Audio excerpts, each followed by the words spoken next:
Shay, can we get a, oh, I'm sorry. I'm sorry. Oh, wait. Can we get a roll call? Yes. Yes. Yes.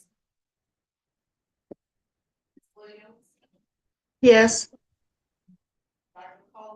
Yes. Present. Thank you. At this time, let's stand for the Pledge of Allegiance.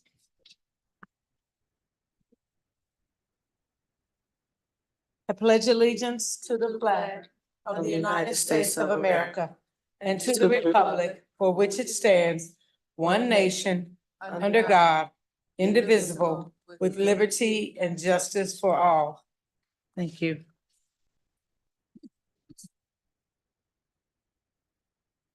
Ms. Maureen, will you please read the board norms, please? Good evening. These are the board norms for the Riverview Gardens Board of Education. Number 1 is cohesive team. We will pause to hear all voices after someone speaks. Consider all opinions. Assume positive intentions. Number 2, collective agreement. There will be collective voices to reach decisions. Honor and respect the work of the board, honoring and supporting the board decisions at all times. 3, be prepared for meetings. The board will review the packet and submit questions within the established time frame. Members of the board will arrive 5 minutes prior to the start of the meeting. Administration will send board packets to this SAB within the identified time frame. Number 4, not allow outside entities to dictate board actions. The SAB decisions will be made based on facts, policies, and procedures, not individual opinions or requests. Educate and encourage the community to follow proper protocol for voicing concerns, policy KC, community engagement. Those are our board norms. Thank you. At this, may I have a motion to approve the agenda? Madam Chair, I'd like to amend the agenda. Item B, under the consent agenda, which is, hold on, just had it. Surplus Surplus library books, needs to be discussion. It should not be in consent. May I have a motion to approve the amended agenda to reflect that the surplus library books are up for discussion? Madam Chair, I so move. Oh, I wanted to make an additional amendment Oh, I'm sorry. for us to go back into closed session to be added on the public agenda that we'll be going back into closed session per section. Will it be the 610-021? Yes, ma'am. It's been I would motion. like to make the motion with that included as well. Thank you. It's been motioned by Ms. Mario and second by Dr. Von Elliott to approve the agenda with the amendments to reflect the surplus library books for discussion and to move back into executive session Per section, per section, Jeff, those numbers, 16.021. 16.021. 610. Oh, 610, I'm sorry. Roll call vote, please, Shay. Yes, Ms. Williams? Yes. Ms. Tisworth? Yes. Ms. Mario? Yes. Dr. Coleman? Yes. Dr. Von Elliott? Yes. And Ms. Jackson? Yes. Thank you. At this time, a motion to elect a let me first state that Ms. Williams is joining us virtually and Ms. Lane is excused from tonight's meeting. With that said, a motion to have the election for the board officers of secretary and treasurer. I think we just go ahead and do the process that you facilitate. The nominations. But it has to be done tonight, even though Ms. okay. It just has to be done before July 15th, so if you would like to postpone it, then I don't know. You We can do have a postpone meeting it on to the the 9th. July 9th meeting if Yeah, you don't we want do to have- make a decision tonight. Right, we do have a July 9th meeting. Can I get a motion? to Madam post- Chair, I'd like to recommend that we move it to July 9th when all board members can be present. A second.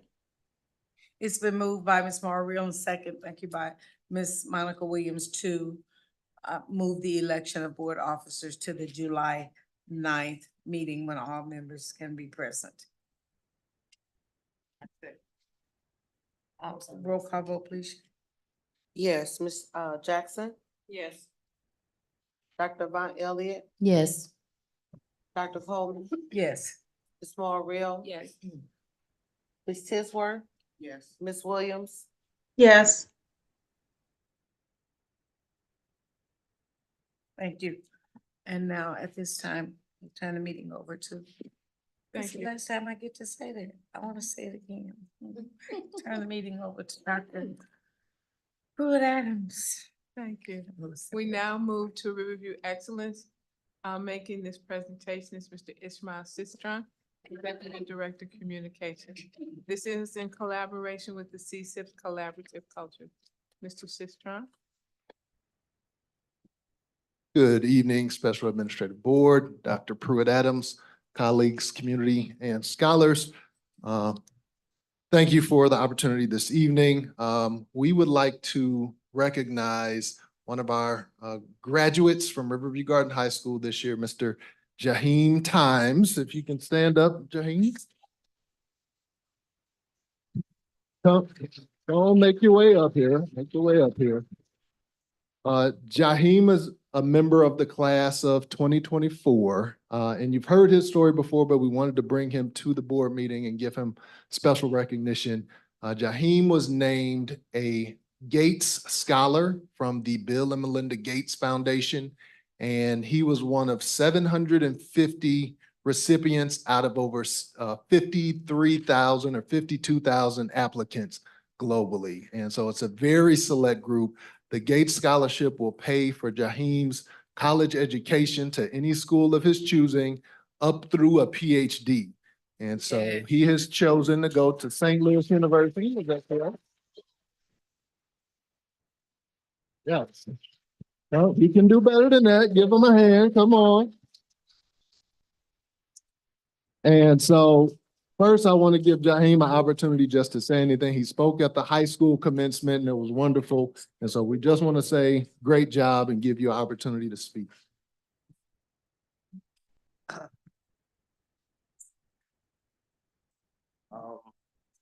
Evening, everybody. I'm Jaheim Times. I just want to say, thank you, like truly, thank you for all y'all guys, hard work. If I truly don't yet understand where this will all lead to, I do know that it's going to lead to a proper cause that's going to help every student in the Riverview Garden School District out. So I truly, really do appreciate that. I know y'all guys put in years and years and years of hard work and dedication to make sure that y'all kids, so at the end of the day, all of the students, even me, we're all y'all guys' kids. And I really do appreciate all the time y'all guys spend to make sure that we are all right. Because this is bigger than just a school. It's a community. It's a bond. It's a bond with students. It's a bond with students and administrators. And y'all guys are like our other parents, like truly. So it means the world. And I appreciate y'all guys supporting me for the round of applause. I appreciate my family for being here. My mom, she's crying right now.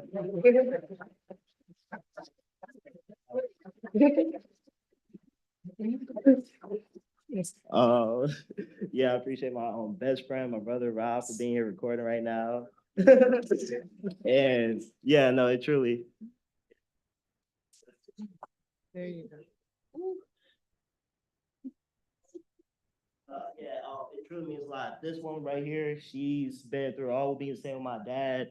You know, when again, she's my superwoman. She's done it all. just being able to see how she persevered throughout life, having a kid at a young age and still being at the position that she's at right now. She didn't fold, she didn't give up, she's still right here with me. That means the world to me. I appreciate you. Thanks so much, Mom.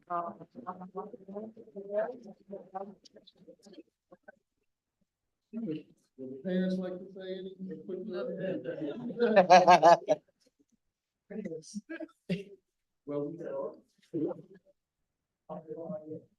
Well, I think too, I got a conference to Arizona coming up in 2 days, so wish me the best of luck on that. Thanks so much. It's gonna be my first time flying by myself too, so I get ready for that. What's gonna be your major? Major, I'm majoring in marketing. That might change, but I do know that I want to do business. So business is a huge thing for me because it gives me a chance to, present my ideas the way how I want to present them. Because I see the world in just a different way than other people see it. And I just want to be able to express my ideas, my emotions, and just express how I feel about things. And I feel like business is the best way to get my thoughts out. And yeah. And for the final time too, I just want to say truly, thank you, everybody. Thank you. Y'all guys all work so hard. And I really appreciate it because our kids would be nowhere without y'all guys. And it means so much. So thanks so much for our community. And hopefully we can keep on building on top of it. And yeah, have more leaders of excellence coming up after me. So yeah, I'm looking forward to it. Thanks so much. Congratulations. Board, would you like to take a picture with? Yes, sir. Parents, Ms. Nave.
Thank you. And that concludes Riverview Excellence.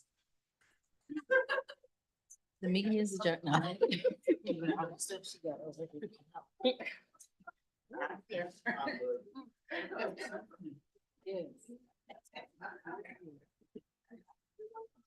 As we move to our items for information, the first item is next request.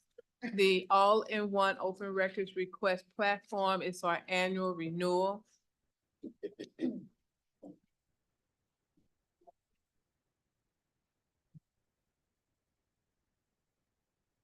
Making this presentation is Ms. Shay Fields, Coordinator for the Board of Governance. And this is in compliance with all items of CSIP.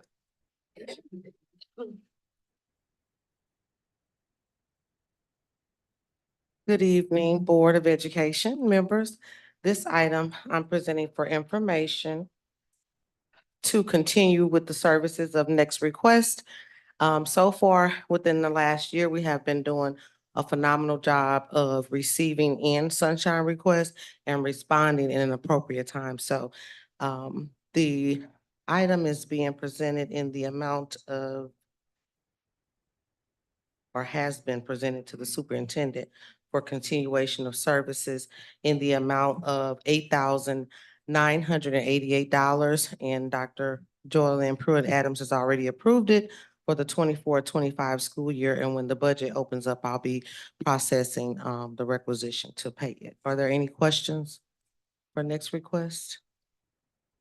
Okay, that's it. Our next item is the Food Service Program eval. Making this presentation is Dr. Levon Singleton, Mike Butler from SFE, and Sarah from SFE. Right.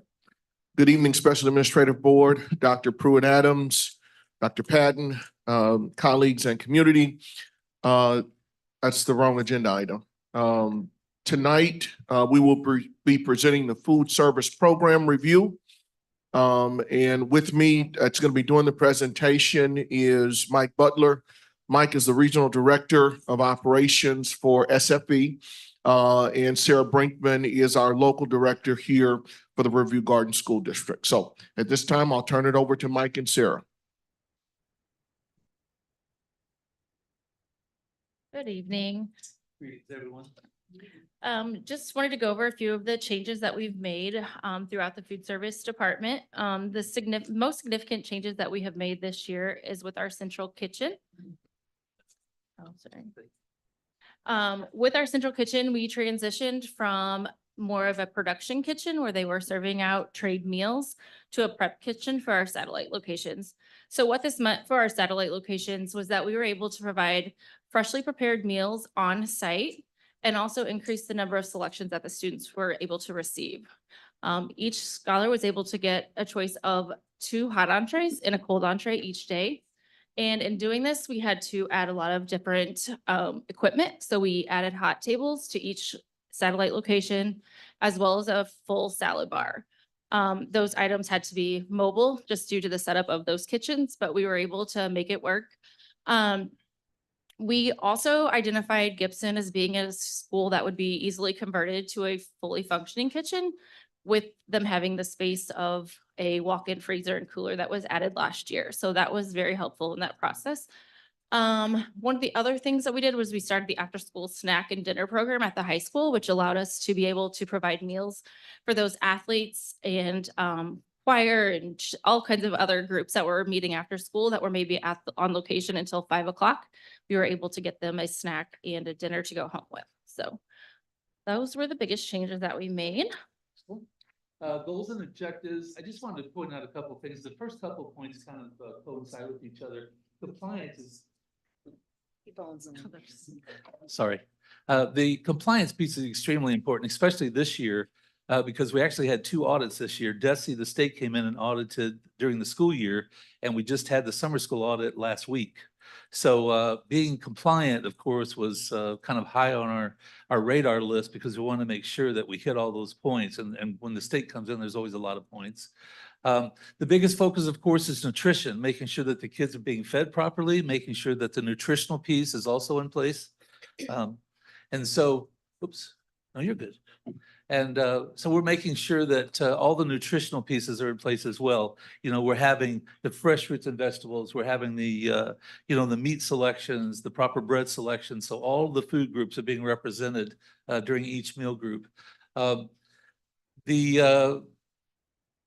guess it's one of my goals as to get into the dinner and the snack program for the children. I feel very passionate about I appreciate the fact that we're able to do breakfast and lunch, but I also have a yearning to do more than that. And one of those things, of course, is to get into the snack and the dinner program where we're actually feeding all the children that are staying after school, either for special, time with the teacher or whatever the case may be. I really want to kind of get a grasp on that and see what we can do to make that happen.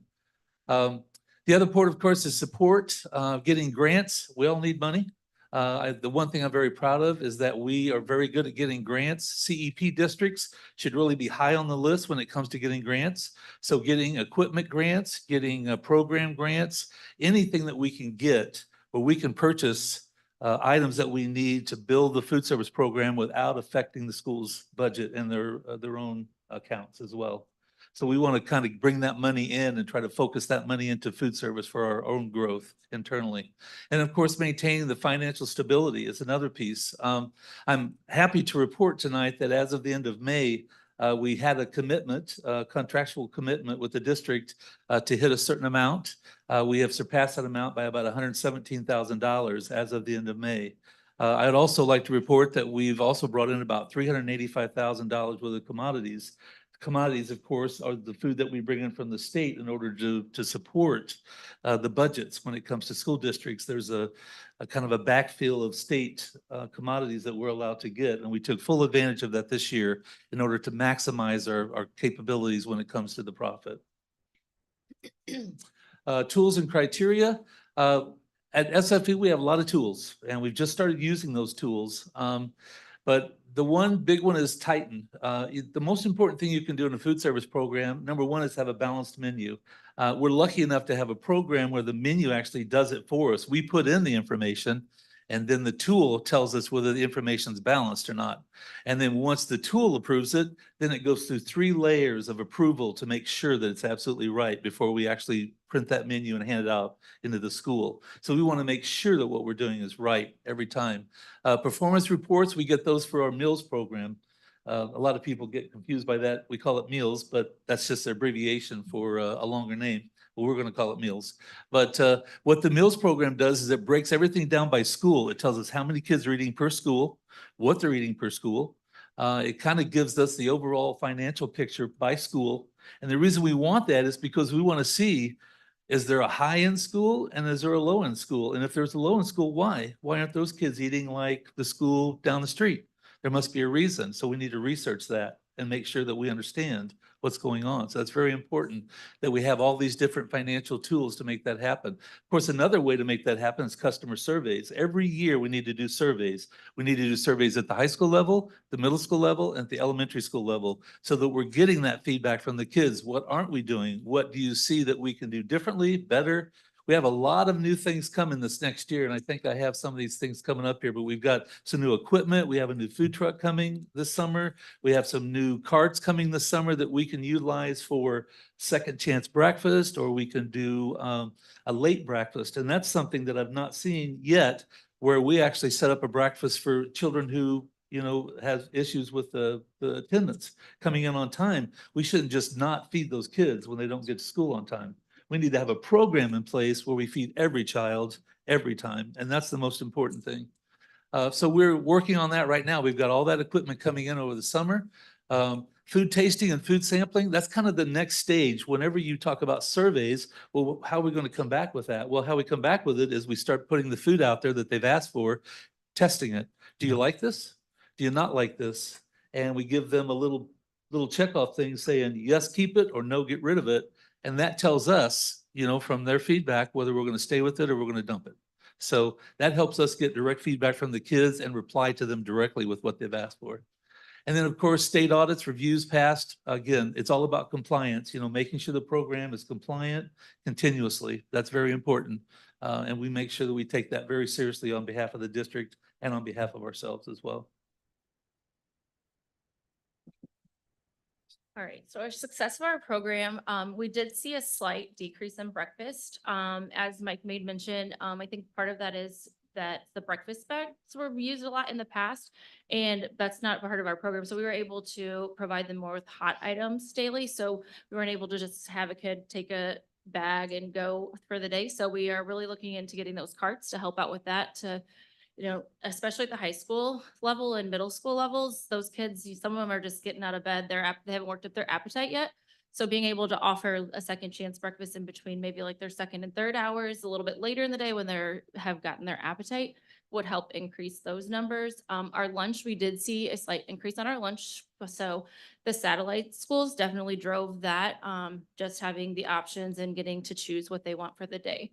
And then Mike kind of spoke on it a little bit, our menu compliance. So all of our menus, like he said, are verified through our Titan program, to make sure that we are meeting all DESE nutritional standards and the state requirements, by our team, making sure that they're also ensuring that all the students are taking the needs or the components that they need to make a reimbursable meal.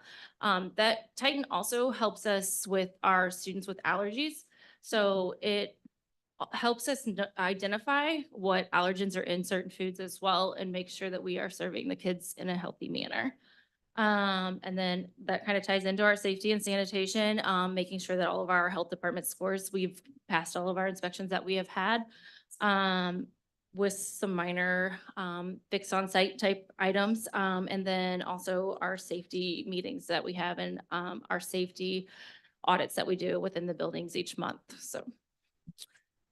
And then our opportunities and next steps, we are definitely going to be focusing on the participation. So this year was kind of about trying to figure out what do they like, because what they like in some schools aren't necessarily what they like in others. And we'll be able to do that with the addition of the food carts and like Mike said, the food truck that can be utilized for special recognition for kids. We've had districts that have used that in order to recognize students of the month or students that have met a certain criteria get to go to the food truck that day. So just kind of adds that element to the service that we provide. And then we'll continue to make updates in menu selections, add new things at all of the levels based off of the students' input. We have been developing the staff. We had a lot of staff that were just used to pushing items towards the students in our satellite locations specifically. They're now asked to follow a recipe, to cut and dice and do all kinds of things that maybe they weren't before. So there's been a lot of training that has taken place, and we'll just look to continue to elevate that to add more complex recipes as we go along. We are also going to be looking at adding new programs and promotions such as our roving chef program, where we get to go into the actual classrooms and introduce kids to some foods that maybe they wouldn't have done. We've done where you do make a pizza for classes that are maybe practicing fractions and stuff like that. Our farmers market, where we could set up a great big display of fruits and vegetables that include a few items that students probably have never seen before, just to get them to think outside of the box and try new things. And then we, like Mike said, we'll be focusing on the student satisfaction and just how do we build the program going forward. Any questions, comments? Yes. Hello, everyone. As far as you kind of mentioned that you look at like allergies, but do you do meal modifications so that individuals will go through the line that have those concerns, have other options than what you typically have for everybody else? Yes, absolutely. That's what we used. We have a registered dietitian on our team, and she goes through and creates a special menu specific to those students. She prints it out for the month, and it'll have anything that that student is not allowed to have or anything that needs to be substituted for that day. Which a lot of times, especially with dairy, we provide the soy or almond milk. If it's a gluten, we have gluten-free buns or gluten-free Pasta. chicken nuggets, pasta. So we try to offer the kids the same things that the other students are having, to where we don't completely give them something different so they don't feel like they're being singled out. So the data tracking that you use, does it not say like, show like a peak on a particular day of a food item, and then you see on another day that is low to say this was what was on the menu that they seem to like, so it does do Yeah. that? Yeah, Okay. and then we also have our NutriSlice app, and you can go to the website, and actually students and parents can go on and they can rate the food that day. They can give it a 3, 4, or 5 star.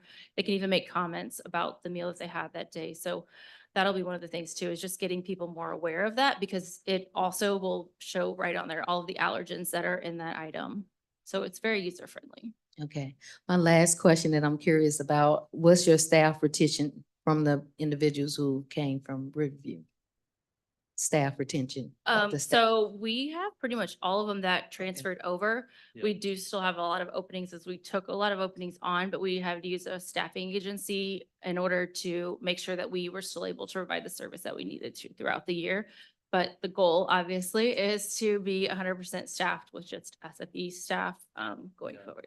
I think the changes have been challenging to a certain degree. Speak you know, speak to it the is- mic. I'm They- sorry. somebody It is else. one of those challenging things whenever we come in and we talk about scratch cooking, about, following a recipe and actually chopping up the food and actually combining the food and cooking the food off in segments. And I think they've done really well, to be quite honest with you. I do believe that they've done very well. I think it was very difficult at first, but when they started to see the results, when they started to see the kids coming in and looking at it and going, hey, that was really good. Hey, I want to try that again. You're going to have that again, right? And they're like, yeah, we're going to have that again. I think that helped. That helped build up their self-esteem that, hey, we're doing a good job and it's being noticed. And that's typically when you start to see that turn, is when the students start to acknowledge some of the things that are happening, and that these food service workers are the ones back there, really working hard to make that happen. So we've been very proud of what they've accomplished. Good, thank you. You're very welcome.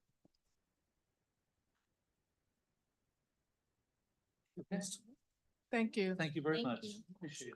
That concludes our items for information. Our first item for discussion is policy recommendations Making this presentation is Ms. Jennifer Smith from the Human Resources Department. This is in Jennifer Williams. What did I say? Oh, I don't even know who that is. Maybe I'm Jennifer getting Williams. married, so. Human Resources. She's bringing the policies. Thank you. Ms. Williams. Okay, good evening, Special Administrative Board, Dr. JPA, community and colleagues. Tonight I am presenting one policy for discussion. It is policy AFA, data reporting. It was previously coded CGCAP1. Timely reporting of data to state and federal authorities is important. So the superintendent is responsible for the timely and accurate reporting of data to all agencies, and she can delegate this to someone else in the district as appropriate. The designee or the superintendent will make a record of the date and to whom the data was reported. A copy of our reports will be provided to the custodian of records. It is recommended that the district accept the suggestions as written by the MSBA. Do we have any questions? You have a question? So are you saying that this is a total new language? It was not included, it was?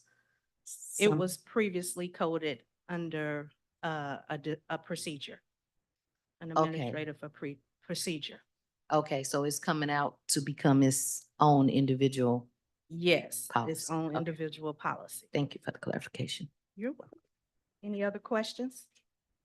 Thank you. Thank you, Jennifer Smith Williams. Thank you. Our next item is the proposed 2024-2025 budget. Making this presentation is Dr. Levon Singleton. This is in compliance with policy DB annual budget, Dr. Singleton, and we will be asking for approval later in tonight's meeting. All right. Good evening again, Special Administrative Board.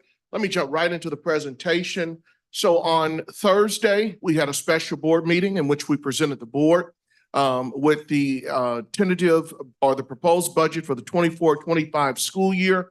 I'm going to share a lot of that same information. I'm going to breeze through it and just let the board know kind of the changes since the last meeting. There were just a couple updates and so that we're all on the same page in relation to our 24-25 budget.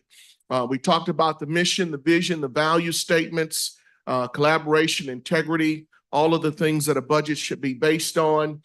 We looked at our operating revenues. And so we went through those items like property taxes. We're dependent on property taxes in this school district. Our number one source of revenue has been state revenue. So the foundation formula, we need to make sure that our legislatures are continuously funding and improving the foundation formula because districts like us benefit greatly from this formula.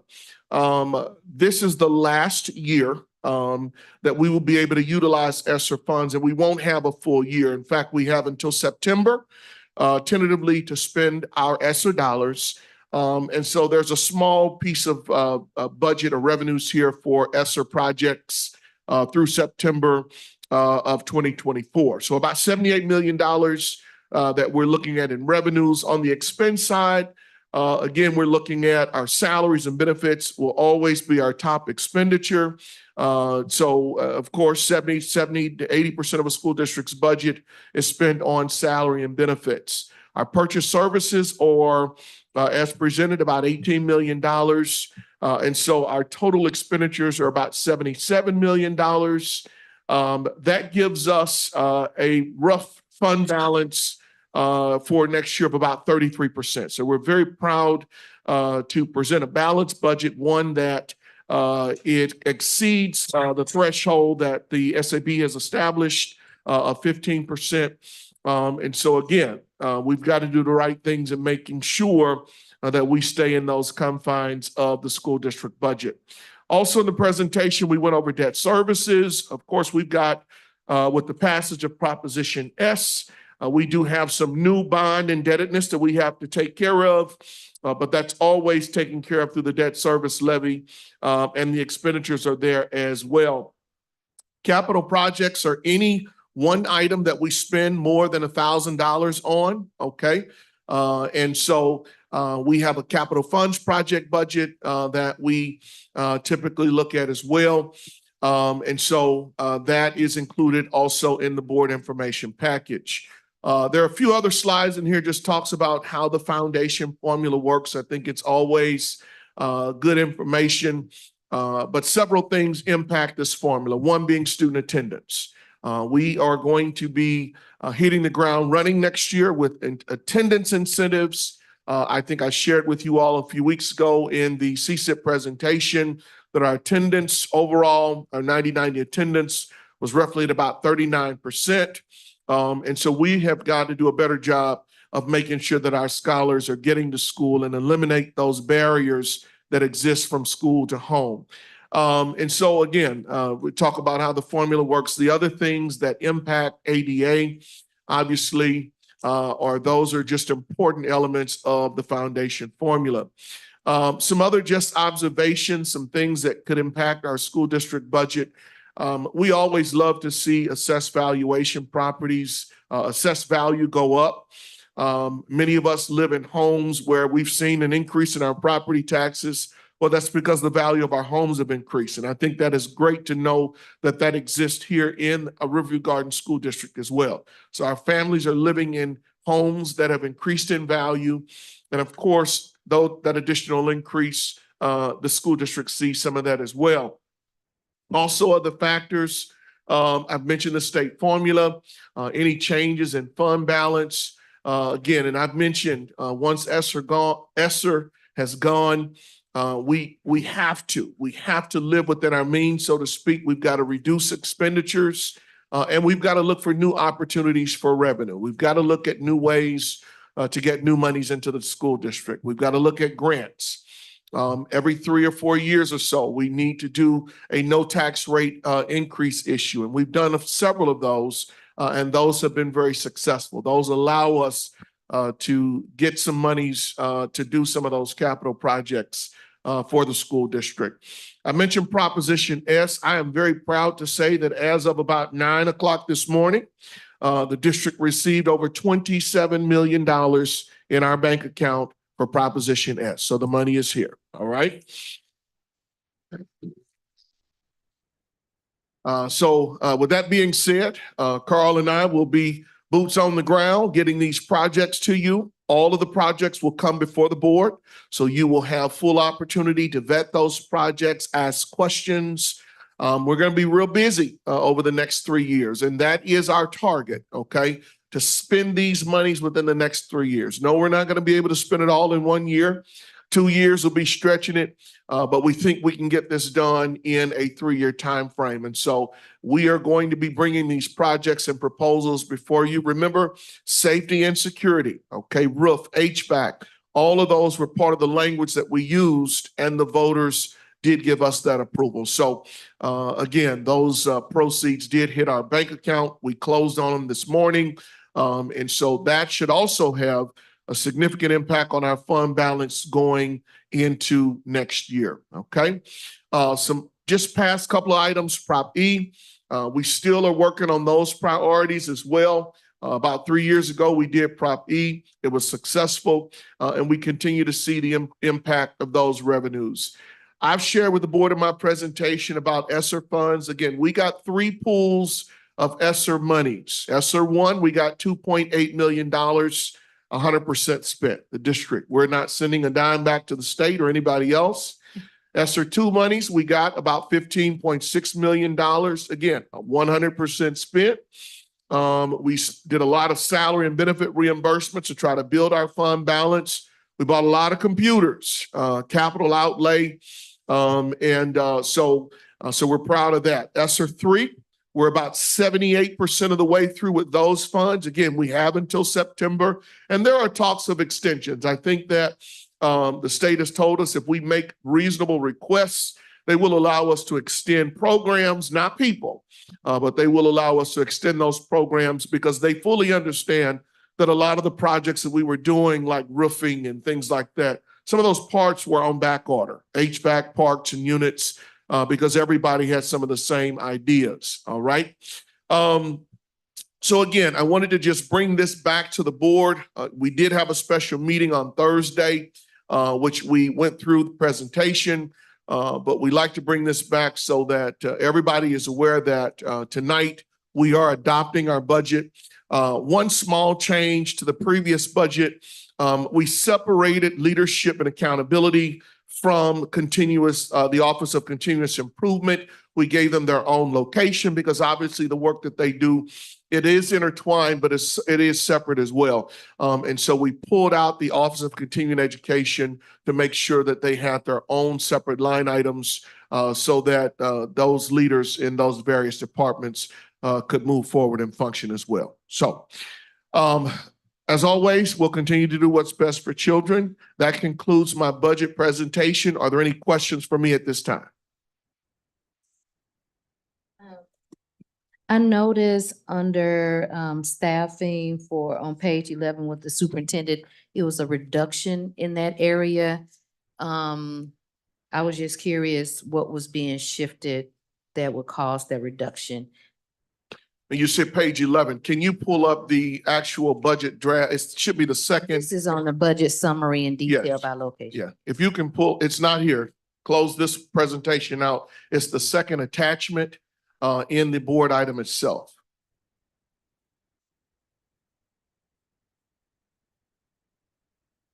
It would be that second attachment, yes, the budget summary. And you said page 11. Mm-hmm. If you could blow that up for me. Are you speaking primarily about the salaries? Yes, where it says, yeah, so they had a projection of 160 from the 23-24 year, and then what's budgeted for the upcoming year is lower along with in comparison. Yeah, so that particular line item, if I remember correctly, prior to this year, there were two, and so that is salary for a non-certified classified person. So without certainly giving out names, there were two employees that were under the superintendent's office last year, front desk and also the current administrative assistant to the secretary. So the projection for this year would have included both of those salaries. Next, I think that person has been moved to human resources. And so the salary that you see for next year's budget only includes one individual. Okay, Yes, and then like for judgments, or those like the judgments against the district, like what we might have discussed, like payouts on page 36. Okay, let's get to page 36. That's usually in the finance budget, if I recall that correctly. Let me just make sure though. 36 is Michelle Obama. Is that that's the page on page 36? No, no, I'm sorry, it's 13. Oh, okay. I was seeing Yeah. a 3, it's 3. That's okay. 36. And that is my budget, I'm sure, because that's typically the- where we, Page 13 is the SAB budget. okay. Yeah, so the line item gotcha. for judgments against LEA settlement. Right, so, and that is a place where we typically have, right, we don't budget for those, obviously, because we hope that we don't have to pay out any monies. As you also know, we have an insurance policy that a lot of our judgments and payouts go towards through music. So we don't typically budget there, and as you can see on the actual side, we've not had to spend any actual monies in those columns. And so there was some projections being made for the end of this year. I think we had some litigations that we had to settle, but that's all that you see for those two line items. So in the event that we have to do a payout, we're gonna have to just amend the budget to move the money. Right. So you don't necessarily have to amend the budget. We have spending I mean, authority to to just, transfer. right, to just make the transaction happen. And so we will. You end up, using money that was not budgeted, which actually comes out of the fund balance. So yes. Okay, and the only other thing that I noticed, like for personnel, it was like a significant reduction in the advertising. Yes. And the reason being, is because most of the advertising that was done we used ESSER funds to do. And so because ESSER funds are going away next year, we had to make significant reductions in our advertising. I think I gave Mr. Ford a few dollars. I cut a deal with him to give him a little bit of money as we open up in July, because we can in July and August. And I'm saying this publicly, Mr. Ford, in July and August, you can do a little bit of advertising, but again, to meet the ESSER 3 deadlines of September the 30th, we have to report all of our ESSER expenses. And so that reduction that you see in advertising is exactly that. It's the fact that we don't have ESSER funds to do it anymore. Okay, my final question, like for federal programs as an example, on page 23, all of those items beginning at 6319 all the way down, was that impacted by some monies that covered it before? Right. So let me explain federal programs to you. The way federal programs work, because we typically don't know what our full title allocations are. And in the past, we usually are December or January, not knowing what those allocations are. Ms. Curtis has done an outstanding job of trying to be more proactive in getting those new numbers in. But typically for title and for federal programs, those monies are added to the budget through a supplement, okay? And so when we get full approval, what we will do is bring you under the budget transaction reports.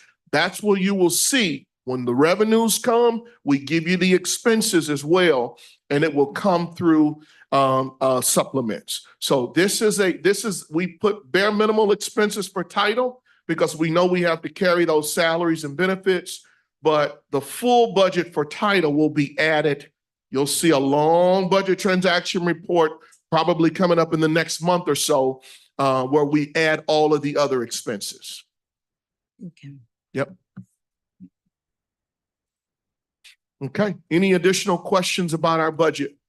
And again, we are asking for action at the end of the meeting so that we can be in compliance with an adopted budget by June 30th. Thank you. Our next item is the summary of fund balance report for the month ending May 31st, 2024. This is compliance with CSIP's College and Career Readiness, attendance, collaborative climate and culture, staffing and workforce, and student performance. Also in compliance with policy DIAA fund balance. Making this presentation is Dr. Levon Singleton. All right, let's make this one real quick, okay? Second page, really just want to focus on here. We have one more month to go. So we are in the month of June, and so we don't have our final summary of fund balance report for the entire fiscal year yet. But through the first 11 months of the fiscal year, we have spent a lot of money, okay, let me say. If you'll turn to the second page, just go up to the next page for me, Matt, if you will. In this particular report, we started our fiscal year with about $33 million, okay? That's where we started in terms of our fund balance. Year-to-date revenues are the monies that we got this fiscal year. Starting July 1 through May 31st, the district has taken in about $81 million in revenues, okay? Our expenditures are just a tad bit more, $83.6 million. And you can see where the expenses are in each of those funds, okay? Our biggest fund is our general fund expenses. A lot of non-certified salaries are paid there. A lot of supplies, material, you name it, that's what comes out of there. And then, of course, followed by our teachers' funds. And the only thing we can pay out of teachers' fund is teacher salaries and benefits. And so $81 million in revenue coming in, spending about $83 million. Our ending fund balance right now is about $30 million. Now, in the month of June, I think we made some grounds. We submitted a lot of expenditure reports to get those reimbursements back from the state.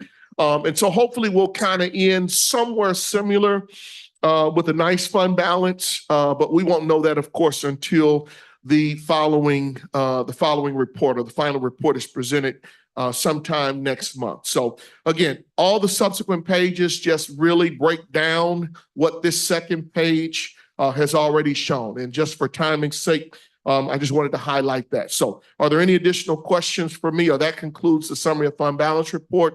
Are there any questions for me at this time? Just a quick question. I was just curious, with what facilities will be projecting to do related to enrollment analysis. Will you be able to give, the board a 5-year projection on our finances in combination with that study? Because I'm sure it needs to go together, right, with the enrollment analysis. Is that something that can be presented to let us know about our health and what we can see happening? Sure. Let me just comment on that. And Dr. Pruitt Adams and Carl, if you guys have any additional comments, then you're welcome. It is difficult to do a 5-year financial projection. Okay. There are just so many moving targets. You've got to think about, the difficulties and complexities that we've had in recruitment. Okay. Obviously, getting teachers and filling those vacancy rates. A lot of those factors will impact how far down the road you can go. And going out that far, you always have to find some additional, we could just present the same numbers for the next 5 years, but it doesn't do us the justice of being able to make accurate projections, because we know that there are going to be some things that are unique to this year's budget and next year's budget that we don't always see. Do I think we could project maybe a year or two out? I think that's reasonable. But it would have to come with so many assumptions, okay? You have to assume that enrollment is going to be stable. You have to assume that, and right now, I don't see any new economic development coming to the town, so we can't necessarily increase monies that we're going to get from, sales taxes or, property tax revenues. So it will include a lot of assumptions. And so I'm hesitant to put a 5-year projected budget out there because so much will change or can change just in these boundaries over the next 5 years. I would love to see us reorganize these boundaries, take advantage of some economic development. And our kids, of course, we deserve to see all of those things happen. Dr. Pruitt Adams, you want to add something? Sure. I just want to add that I too would be hesitant to make what I would call a valid and reliable assumption. I don't know how you have all those three together. One, because as Dr. Singleton indicated, we don't have any economic development. Right now, our funding is pent on attendance. Now, there's some legislation down the road where the funding will be tied to enrollment. But the other thing we have to take into consideration is we have over 50% transient population. So when you talk about enrollment, it's up and down. We will, as a result of the demographic study, look at live birth rates, look at housing and how that is fluctuating across the various communities that feed into our district. But to estimate 5 years out would be truly iffy, especially when staff members transition, board members transition, and someone come back and say, well, you said 5 years ago that this is where we'll be. And, unless you have a magic ball, you really can't do that at this point. Yep. Carl, everything good? Okay. All right. Yes, ma'am. All right. Any other questions? All right. Thank you. And we will continue with the Levon Singleton Show. And so the next item is the 24-25 insurance rate. These insurance rates are in compliance with board policy GCBC, professional staff fringe benefits, and policy GDBC, support staff fringe benefits. Making this presentation is Mr. Levon Singleton. Joining him is Ms. Mildred Pettiford, benefits coordinator. All right. Good evening. I do want to introduce our new benefits coordinator. Her name is Mildred Pettiford. Let me let her introduce herself and just tell you a little bit about her. But we are glad to have her on the team. And let me say, Mrs. Pettiford has come in and hit the ground running, okay? she is asking a lot of questions, the right questions.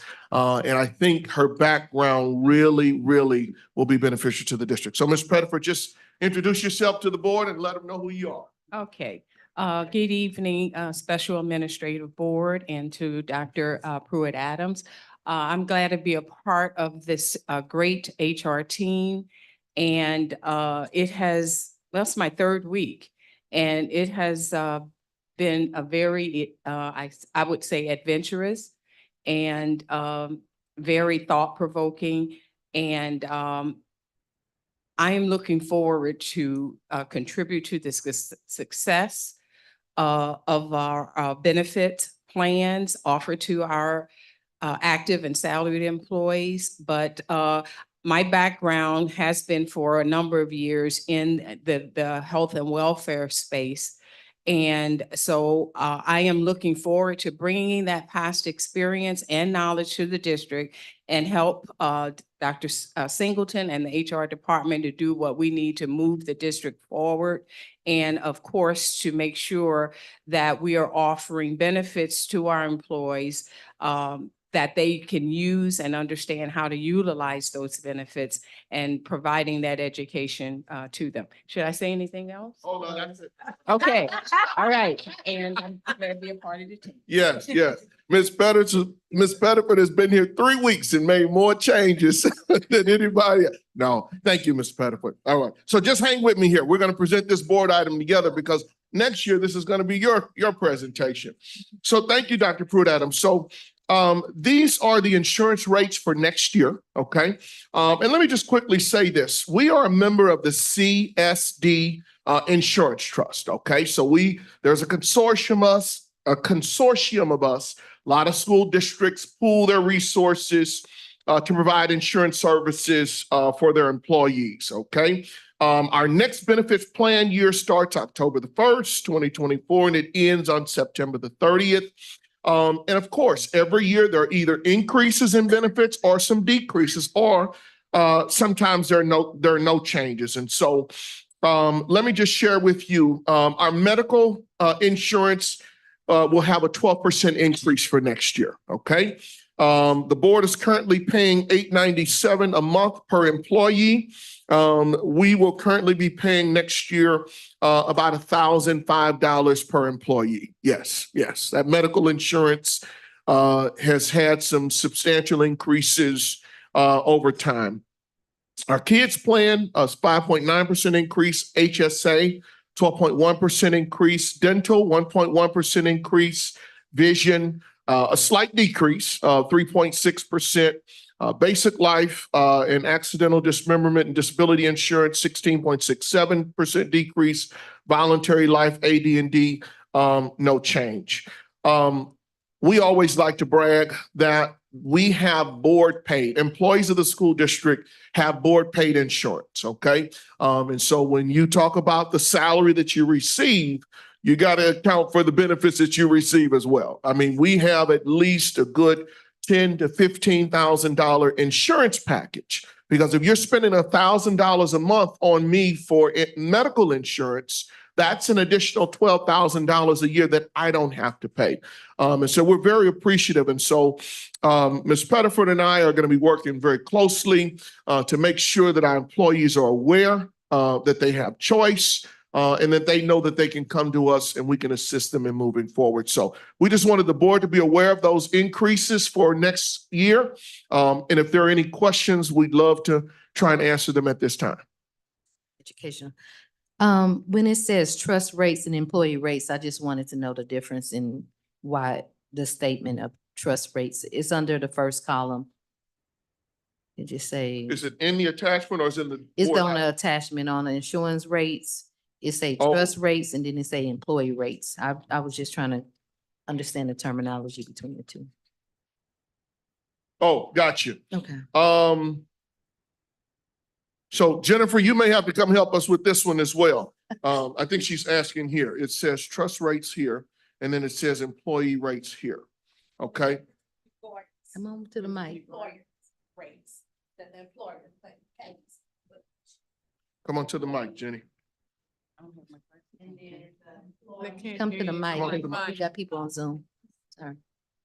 So the Riverview Gardens trust rates are at the top, and Mhm. those are the board paid rates. And at the bottom, you have the employee paid rates that the employee pays. So. Yeah. Right, so those will be like the spouse, the child, the vision, Yeah, and so the the, so, HSA, if we so the had. top section is what the board pays for me, okay, Mhm. each employee. The Okay. bottom section are rates that I pay for my dependents or my family insurance, et cetera, okay? So that's the difference. The trust, those are the rates that we pay into the trust that cover each individual employee, whereas under the employee rates, if I elect to have the additional coverage, for instance, you see nothing for medical under employee because that's paid already from the board, okay, or through the trust rates. Under spouse, if I chose to add a spouse, then of course, those would be my monthly rates that I would have to pay for spousal insurance. So that's how that typically reads. Okay, so even though it's listed under trust and employee, it's really not being paid by the district. Right, That's no, the the difference. district's not paying that bottom portion. So Okay. you're saying every rate for every individual, these are all the rates Okay, that are provided through the trust, the cost, got you. Thank you. the premium every month. Okay, Okay. thank you. Sure. Okay, so one thing that I do want to say is that the rate increase is moderate. But one of the reasons why there is a increase, and I'm not sure what it was, if it was single digits the prior school year, but we have two dependents and their children who has hit our stop loss level. One has our stop loss that we have, which is pretty much reinsurance. That if you hit a certain level, then the stop loss carrier starts paying the claim. So we have one dependent that hit the $600,000 threshold and another dependent that's at $300,000 threshold. So they're pushing near that stop loss. So that experience, because we're self-funded and we're rated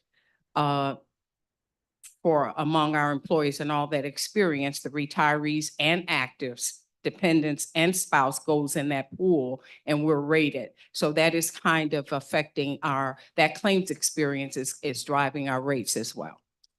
Makes sense. Thank you. Right. All this terminology, boy, I tell you. Okay, all right. If there are no other questions, thank you. Our next item is lawn care and grounds maintenance. Making this presentation is Mr. Carl Scheid, Executive Director of Facilities and Food Service. This is in compliance with policy DJF-2, purchasing. Good evening, Special Administrative Board, Dr. Pruitt-Adams, colleagues and community. Tonight, I bring forward an item for discussion regarding the renewal of S&S Nelson Lawn Services for their fourth and final year of the previously bid contract. As stated in the background item, they are providing the weekly mowing schedule, fall and spring cleanup, fertilization services here, tree pruning is needed. And then in the previous year, we had added snow removal. We were very fortunate this year. We didn't have a lot of snow, so it didn't impact us heavily this year, but it's our intent to continue with the arrangements that are here. It's actually, the expense is exactly the same as last year, so this is not an increase of any kind. This will be the final year of the contract. So we will put this out to bid next year. We're going to take a closer look at the scope of the work so that I think there's a need to make some adjustments. And actually we've been working on clearing a lot of our overgrown areas and so forth, and we want to make sure we get those areas reestablished. And we'd like to improve the quality of some of our school lawns as they are lacking. So obviously we're going to have to play a bit of a balancing act to keep cost in check, but at the same time, we want to improve the quality. So be happy to take any questions you may have. I was just curious, did we supposed to have some attachments? Because we didn't see any attachments. this is just really just a renewal of the existing agreement. So Okay, but no attachments? No. Okay. I just wanted to say, just to be observant, Madam Chair, so, one time when we were doing an event at the school, let them know that board members go to the schools and they look at what they cut. Remember, I don't know if you remember that one time they cut with trash still on the ground and they made it smaller. But, let's just say to Dr. Singleton, make sure that they did beautified what they messed up. So just let them know that some board members do go around and look at when they've cut our, especially the masters, because I can walk to it. But let them know board members check out their work. Just let them know. absolutely. And throughout this year, we actually had several meetings with them, several touch bases that we noticed that, some of this trash was getting chopped up. They Yeah. weren't picking it up in advance Mhm. and areas that were being missed. So we do throughout the year have check-ins with them to make sure that they're keeping up to task on those things. So Thank this is their last year.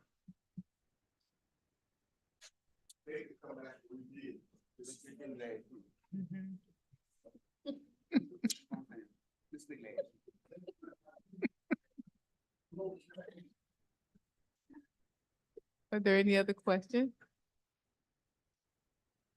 Thank you. All right, The thank you. next one is federal programs, title grant acceptance for 24-25 school year. Making this presentation is Ms. Lakina Curtis, Director of Federal Programs. This is in compliance with policy DD grants and DJFA federal programs and projects. We will be asking for approval later in tonight's meeting. Good evening, Special Administrative Board, colleagues, and community. This evening, I present the Federal Fund Award for Title I, Big A, Little A, Title II, and Title IV. This application is normally available as of June 1st. Unfortunately, DESI did not release the application until June 10th this year. Both applications, all of the applications were submitted June 17th this year.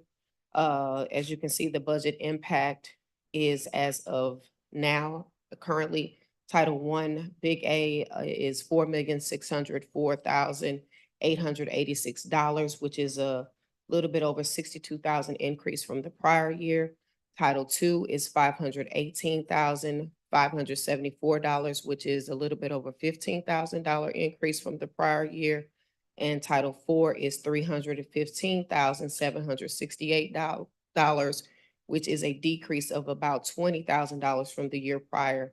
And then Title I, Little A, which is about 9 of our schools receive those funds, is an increase, which is $1,879,817, which is a little bit over $25,000 from the prior year, for a total projected allocation of $7,319,047 for this upcoming school year. Again, just as Dr. Singleton indicated, these are just the initial allocations. There may be carryover funds to come, which is why we can't give you a total allocation at this time.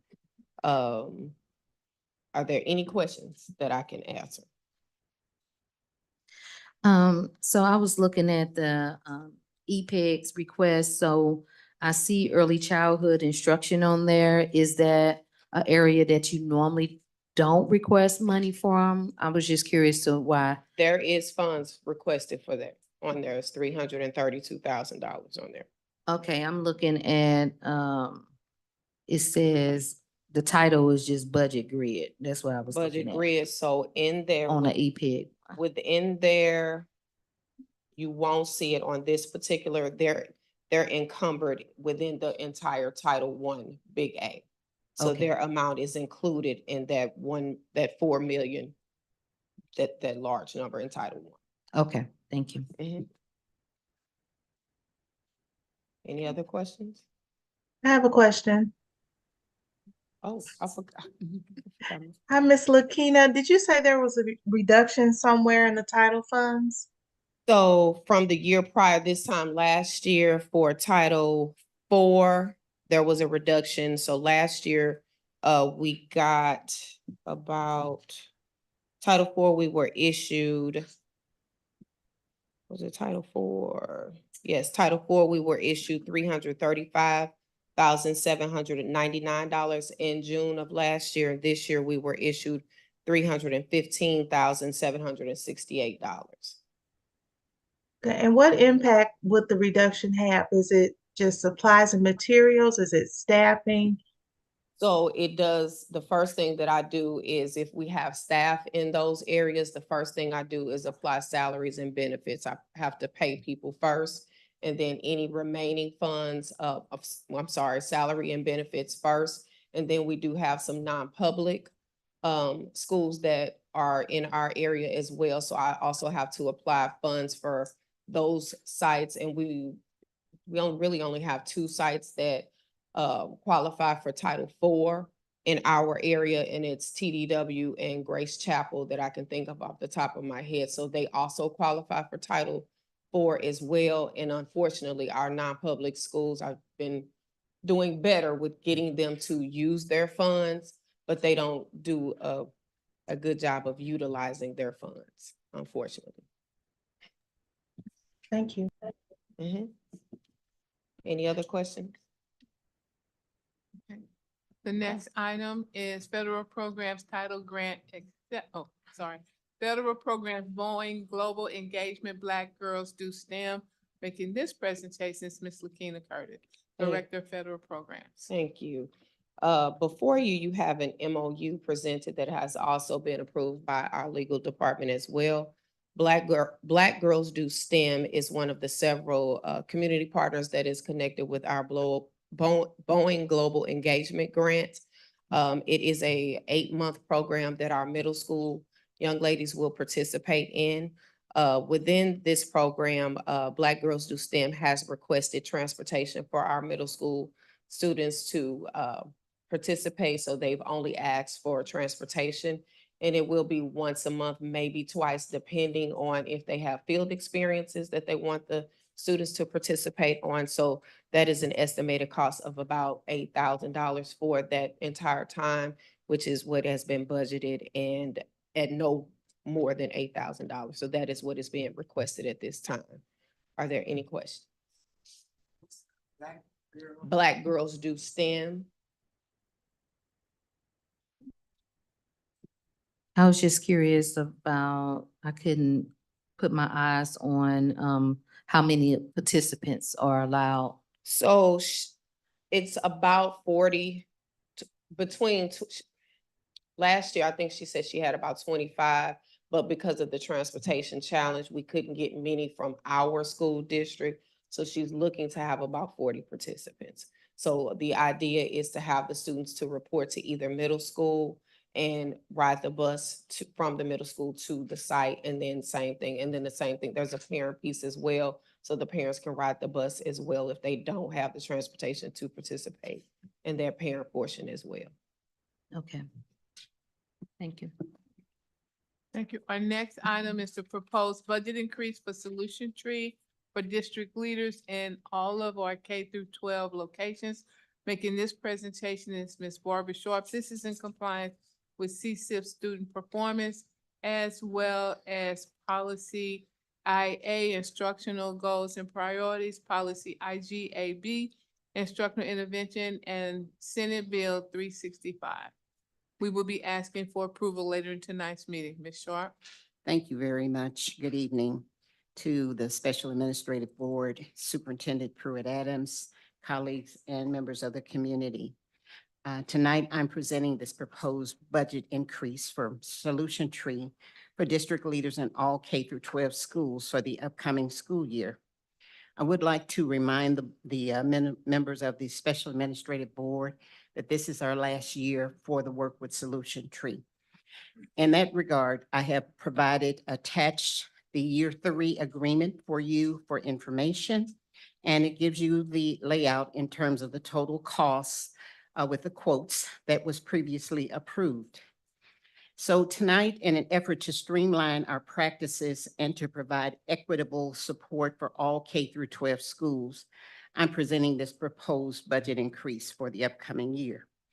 Items to include in this proposed budget will include 4 additional days for support from Dr. Kramer, who is the project manager that supports district leadership.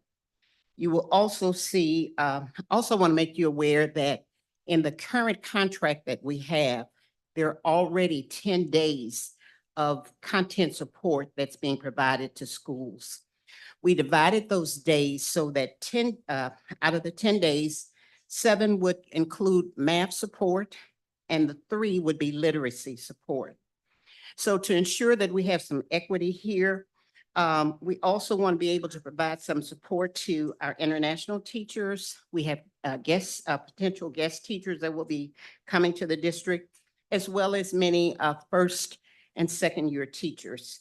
So the additional support will include 4 additional days for literacy support for all K through 12 schools.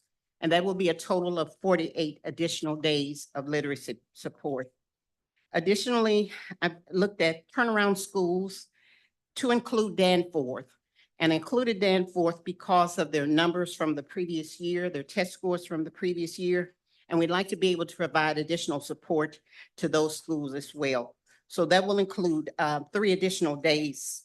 And this quote also includes a project administration fee.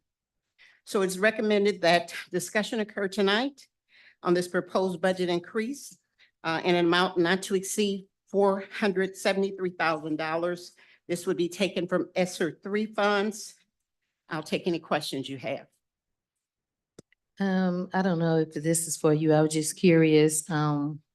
Is there a timeline that we're pushing against to why we have to approve it tonight? Well, that's, if it's coming out of ESSER, as Dr. Singleton indicated earlier, those monies have to be encumbered by the end of September. This also allows us to solidify these additional days with Solution Tree because they do fill up, or some of our coaches coach in other school districts. Okay, that's what I want to know. Thank you. Thank you. The next item is the roof maintenance program. Making this presentation is Mr. Carl Scheit. This is in compliance with student performance and policy DJF-2 purchasing. Mr. Scheit. Good evening once again. Tonight I'm bringing this item forward for discussion to renew our roof preventive maintenance program with Weatherproofing Technologies Incorporated, who will provide our maintenance services for the upcoming year at a cost not to exceed $64,381.90. The scope of the work that they'll be performing will include complete roof condition assessments, recommendations of replacement, and budgetary pricing. They'll manage our roof warranties, perform regular roof inspections. They'll be cleaning the roofs, the roof drains, and the gutters. They will be responding within 24 to 48 hours for roof repairs, and then repairing any open seams or flashing as found.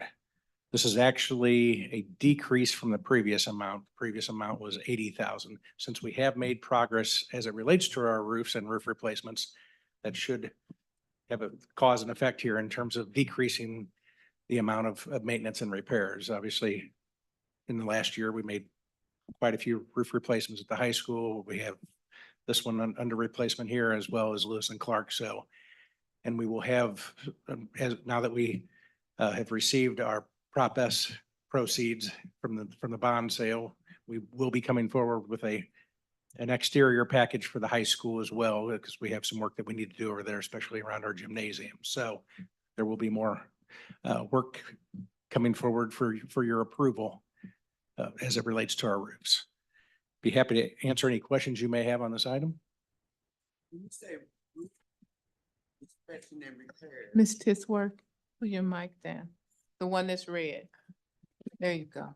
When you say roof inspection and repairs, does that include, like we talked about the last meeting, was it the last meeting? When you talked about the bullet holes? Yes, that is. So does that include him when he see the bullet holes repaired, that spot as he see it, instead of waiting it to get, you know, how it erodes and you get this big damage if he repair it as he see it. So is this one particular person that's doing this inspection, and when he see the holes, is he repairing?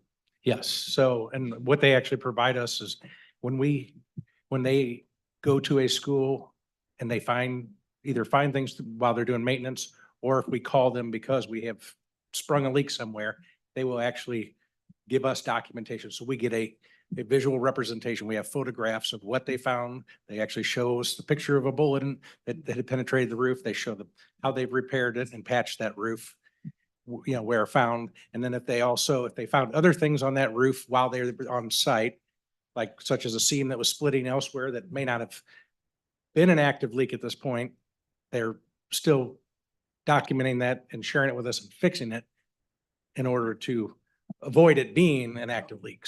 So is the inspection and repairs already in their budget, their proposal, or we have to pay extra when they find these? No, that's within this budget. If there would be something catastrophic that would happen, let's just say we have a violent storm that comes through that blows a roof membrane loose. Obviously, that's beyond their scope of work. That would be something we would have to address outside of this. But as it applies to, regular maintenance of the roof, it's So included in therefore- this amount.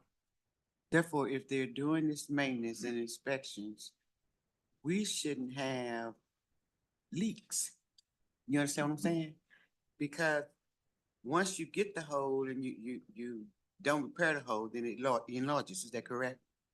Yes, it could So obviously if open up. he's inspecting these schools, roofs and holes, then as he see them, each individual hole, he repairs it. Is that correct? Yeah, but holes will I understand reappear, what- yes. Yeah, but Yeah. I'm saying it in this instance. So they shouldn't experience these big holes or leaks because we have someone special that's going around inspecting, and because we got this good thing going around where this guy's inspecting and repairing these leaks. So nobody had to worry about the water coming down because he fixed that last week or last year or what have you. Well, I mean, they're not here every day inspecting, so let me I'm clarify. aware of that, but yes. the hole is not gonna get big in a day. I'm aware of that. I'm just saying, since he's doing this job and this company is doing this fine job, he's not the only one that's going around all these roofs. So we shouldn't hear about the big hole, somebody got a water leak with a bucket down there because he looked at that hole months ago and he repaired that. You understand what I'm saying? Yes, but if a condition changes, there can and will be leaks. I'm not gonna But sit the here conditions shouldn't and tell you that. because Well, he fixed it. if I might interject, I'll just speak since I've been here. I'll pick a school. We have fixed bullet holes at Central Middle School. You go back 2 weeks later, it's more bullet holes at Central Middle School. And so while they have been fixed, that does not mean that it does not continue. Also, we're still in catch-up mode from, I learned, I guess my first year here, LeMasters has 20 plus or more roofs. You would think that small building would not have that many, but it does. And so if you fix this section, that does not mean that the integrity of the other section is not worn. So it is a constant cycle. I hear what you're saying, that if it's done, it should reduce the number of occurrences. But that depends on the day of the week, the weather, and the neighborhood. And that's what I was going to say. I was going to add to that as well. The frequency of bullet holes that we experience in this district is like none that you have seen. We can leave today, over the weekend, we're bound to see some activities. I mean, the 4th of July is coming up, for instance, okay? I mean, it won't be just fireworks that we'll be firing off. We'll probably be firing off some real ammunition, I'm sure. But yeah, just to add to, and I was surprised to learn this, and I've been in a couple other school districts. I was surprised to learn that in this district, that is one of the main challenges, is the frequency of bullet holes that are penetrating our roofs, causing that kind of damage. Okay, so there is no roofing companies or any kind of material that we could have placed on our, because when you're constantly doing it, it's constant money. So is there any company or some kind of material we can have placed on these roofs that repels that, not necessarily repel a bullet. You understand what I'm saying? Yes, I understand. But lower the roof might cost a little bit more, but it'll lower the incident and the cost of the repairs. Do Yeah. we have that? So yes, we have actually started instituting that as we did the work at the high school last summer, beginning of the fall. We began putting rock back on the surface of the roofs. That helps prevent the bullets from fully penetrating the roof. So if there's rock material back on those roofs, while it still can penetrate, it's less likely to penetrate and cause, serious active leak. Because it's more likely to, when it impacts that rock, to stop the bullet and not penetrate through the full roof surface. And we've also been putting on the underlayment, the more rigid material on that as well. So that way, when a bullet comes through, even if it does pierce that outer layer, it's not fully penetrating into the roof insulation. Because obviously the deeper the hole goes, then that allows the water to go deeper. So yes, we have been making those changes. And actually, as they're wrapping up this roof, they're getting ready to put the rock on this roof as well. So this should decrease because they putting this here, because I complain about, I see every time I turn around about doing a roof. So that should decrease the incidents and the cost of the constant repairs of roof. Am I correct? Because it should, but unfortunately, we can't control all the outside environmental we factors. can't control it, but I'm saying what we're trying to do is prevent it. Absolutely. We're trying to be proactive. Absolutely. Okay, Yes. so this is all I'm saying. So as we be proactive, we shouldn't have that many incidents in the future of these bullet holes. I mean, we will have some. Just to put it, let me just give you an example. I mean, we can go through, I can have a roofer through here. He can hit several buildings now and he may pull 8 or 10 bullets out. And then about 2 weeks later, he can hit some of those same locations or other ones and then find another 8 or 10. So the frequency, we can only put the rocks in when we replace a roof.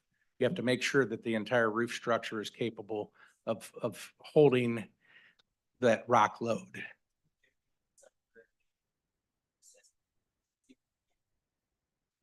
Right. So that's why as we replace the roof that's above us today, this one has been a victim of many bullet holes and this will have rock placed on it. Yes, just a quick question. With this payment, will that be a lump sum payment? Is it like a subscription where you paying monthly? How does the payment work for that amount? It's really just kind of bill as they go and it will not exceed this amount. So. Okay, it's a bill as they yes. go. And then, I guess my other question was, I have to think what I was thinking about. I lost my train of thought, but it was related to money as well, but, if I can think about it in a few minutes, I'll let you know. Okay.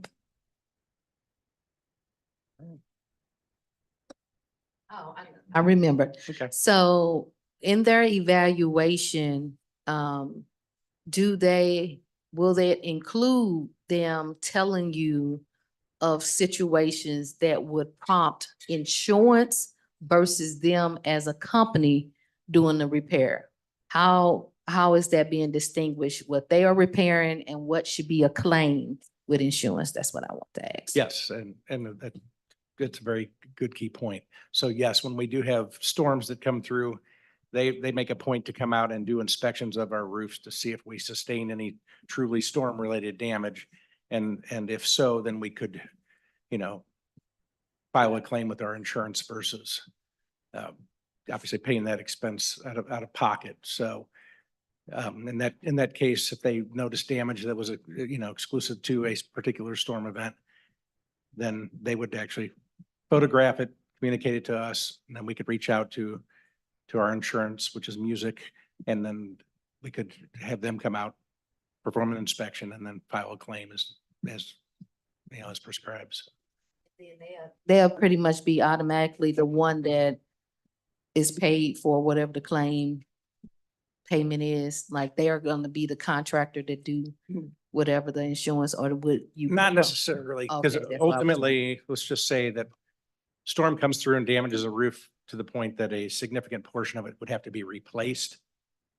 Then in that scenario, we would, due to the magnitude of it, it would really be determined by insurance, what their requirement would be, but it would likely need to be kind of bid out in some scenario, just so, because the insurance company doesn't want to just write checks, to anybody and everybody. They want to make sure there's some kind of competitive process. So, Okay. so if we had that kind of scenario, I would suspect it would be that way, or at least, limited number of contractors, just to make sure that everybody's being honest in their pricing.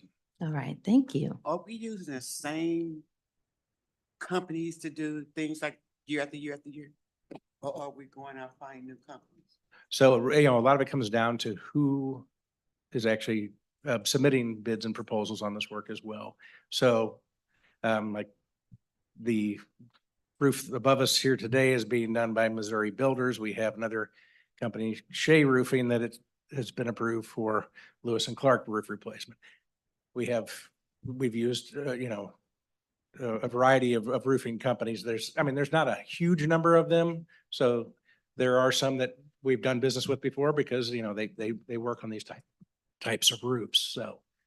So it's not just we're going exclusively to Shea Roofing or a particular one. A lot of it comes down to who comes up with the best proposal. But the ability to actually work in the roof, the stands, whatever.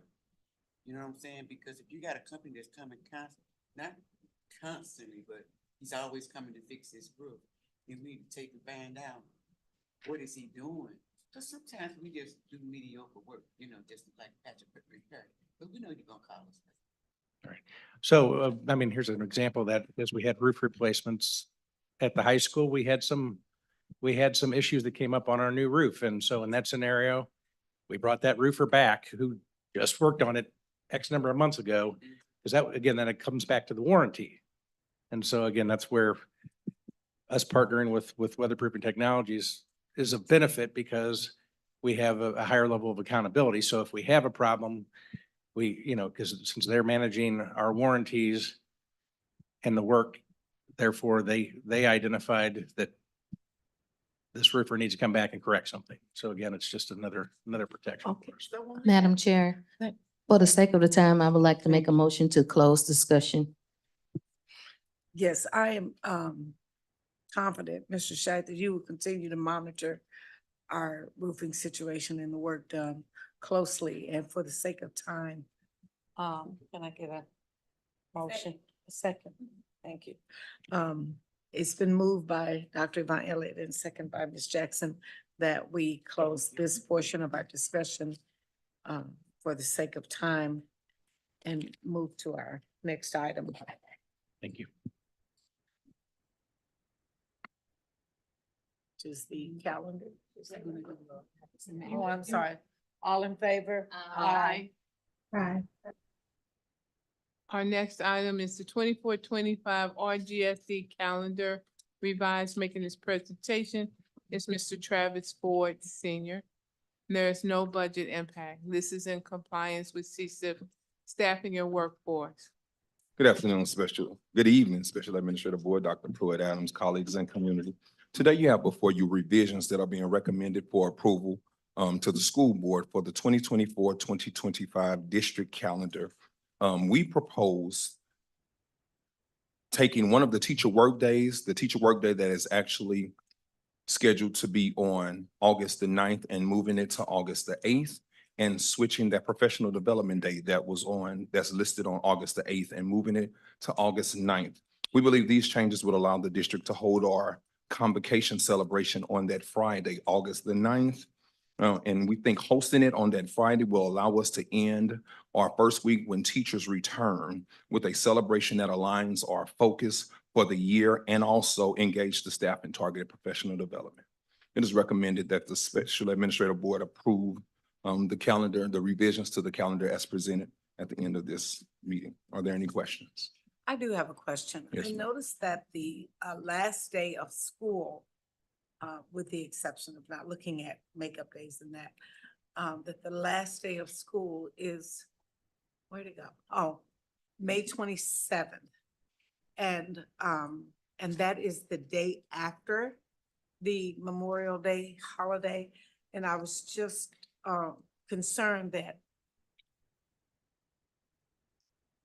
because we are funded by attendance, because, based on attendance, that if it wouldn't be more expedient to have that last day of school, the day before the Memorial Day holiday, thinking that most or many parents will not send their child to school for that one day after a holiday. So we did look at that day. That did come up with the calendar committee. But as we talked and we looked at the number of hours that students needed to have, we consulted with our MIS person, Ms. Turnipseed. We need that day in order to make sure that we have the hours that are that we need to have and mandated by the state. Otherwise, that we would have had an opportunity to move that day. Can we get those hours on another date, maybe the day before, maybe day before a break, or push a start date of a spring break or winter break or something like that? So those could be some options. I'll take those options back to the calendar committee. And we'll look at those options and see if there are additional ways that we can, but when we looked at it, and when we look at it, we have to make sure that we have the correct amount of teacher work days. We have the correct amount of days for the teachers' contracted days and then student hours. But that is something that I'll take to the calendar committee. Or maybe perhaps one of the parent-teacher conference days could be a half day instead of, I'm just looking at, based on my experience, there've been many days that a whole day has been parent-teacher conference, and I sat and twiddled my thumb and probably had 5 parents that came in that whole afternoon, and that could have been a day when children were at school, and we could have moved those conferences to the evening, thinking about things like that. I do know that there has been some ongoing conversation about the day after the holiday being the last day. A lot of our schools had their promotion activities just to ensure that students came to school. But that is something that should be looked at. I know most districts are now moving to trying to close prior to, but as Mr. Ford indicated, he could take that back to the calendar committee. Thank you. Thank you. Thank you. My only comment is that I think it piggybacks off of what Dr. Pruitt-Adams said. If a committee can strategically talk about something exciting that would be a draw for the families and the kids as an incentive to be there, whether it's a award ceremony or a giveaway from, community initiatives, having bikes or anything to give away, there might be a good incentive if you couldn't find a way to make that adjustment that made sense. Okay, thank you. Thank you all. Our next item is proposal for website services. Making this presentation is Mr. Ishmael Sistron, Executive Director of Communications. This is in compliance with CSIP's Collaborative Climate and Cultures, and Board Policy KB Public Information Program. Mr. Sistron. Good evening again. Excuse me. I am presenting tonight a proposal to move to a new web vendor. One of the things as we talk to staff members, as we talk to community members, is that our website is a little bit outdated. Some of that is on the back end in terms of uploading content. So the way that we often do that, while myself and my team is able to upload pages and update pages, our webmaster, Mr. Hinkie, is able to upload, but a lot of times the school have a staff member who's designated on the day-to-day updates, and they use our department or the webmaster for larger, more structural changes.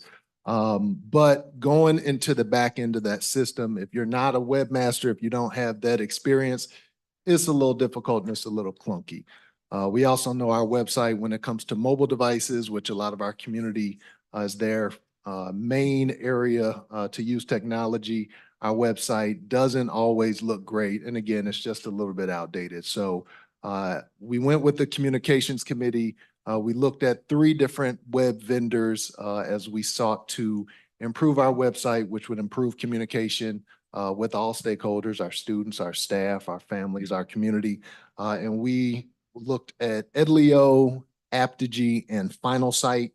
Our goals for the website, again, to make it more user-friendly for school departments and schools to update their websites, to make it easier to access for parents, scholars, and staff. We wanted it to be more visually appealing with more updated technology. We wanted to bring an app to the district. Again, we know a lot of our staff members, our students, our parents use their phones. So if they have a dedicated app where they can get notifications and things like that. We wanted to improve the school district calendars. That's the big thing. I know the board has been asking for a more unified calendar system, so that was something that was important.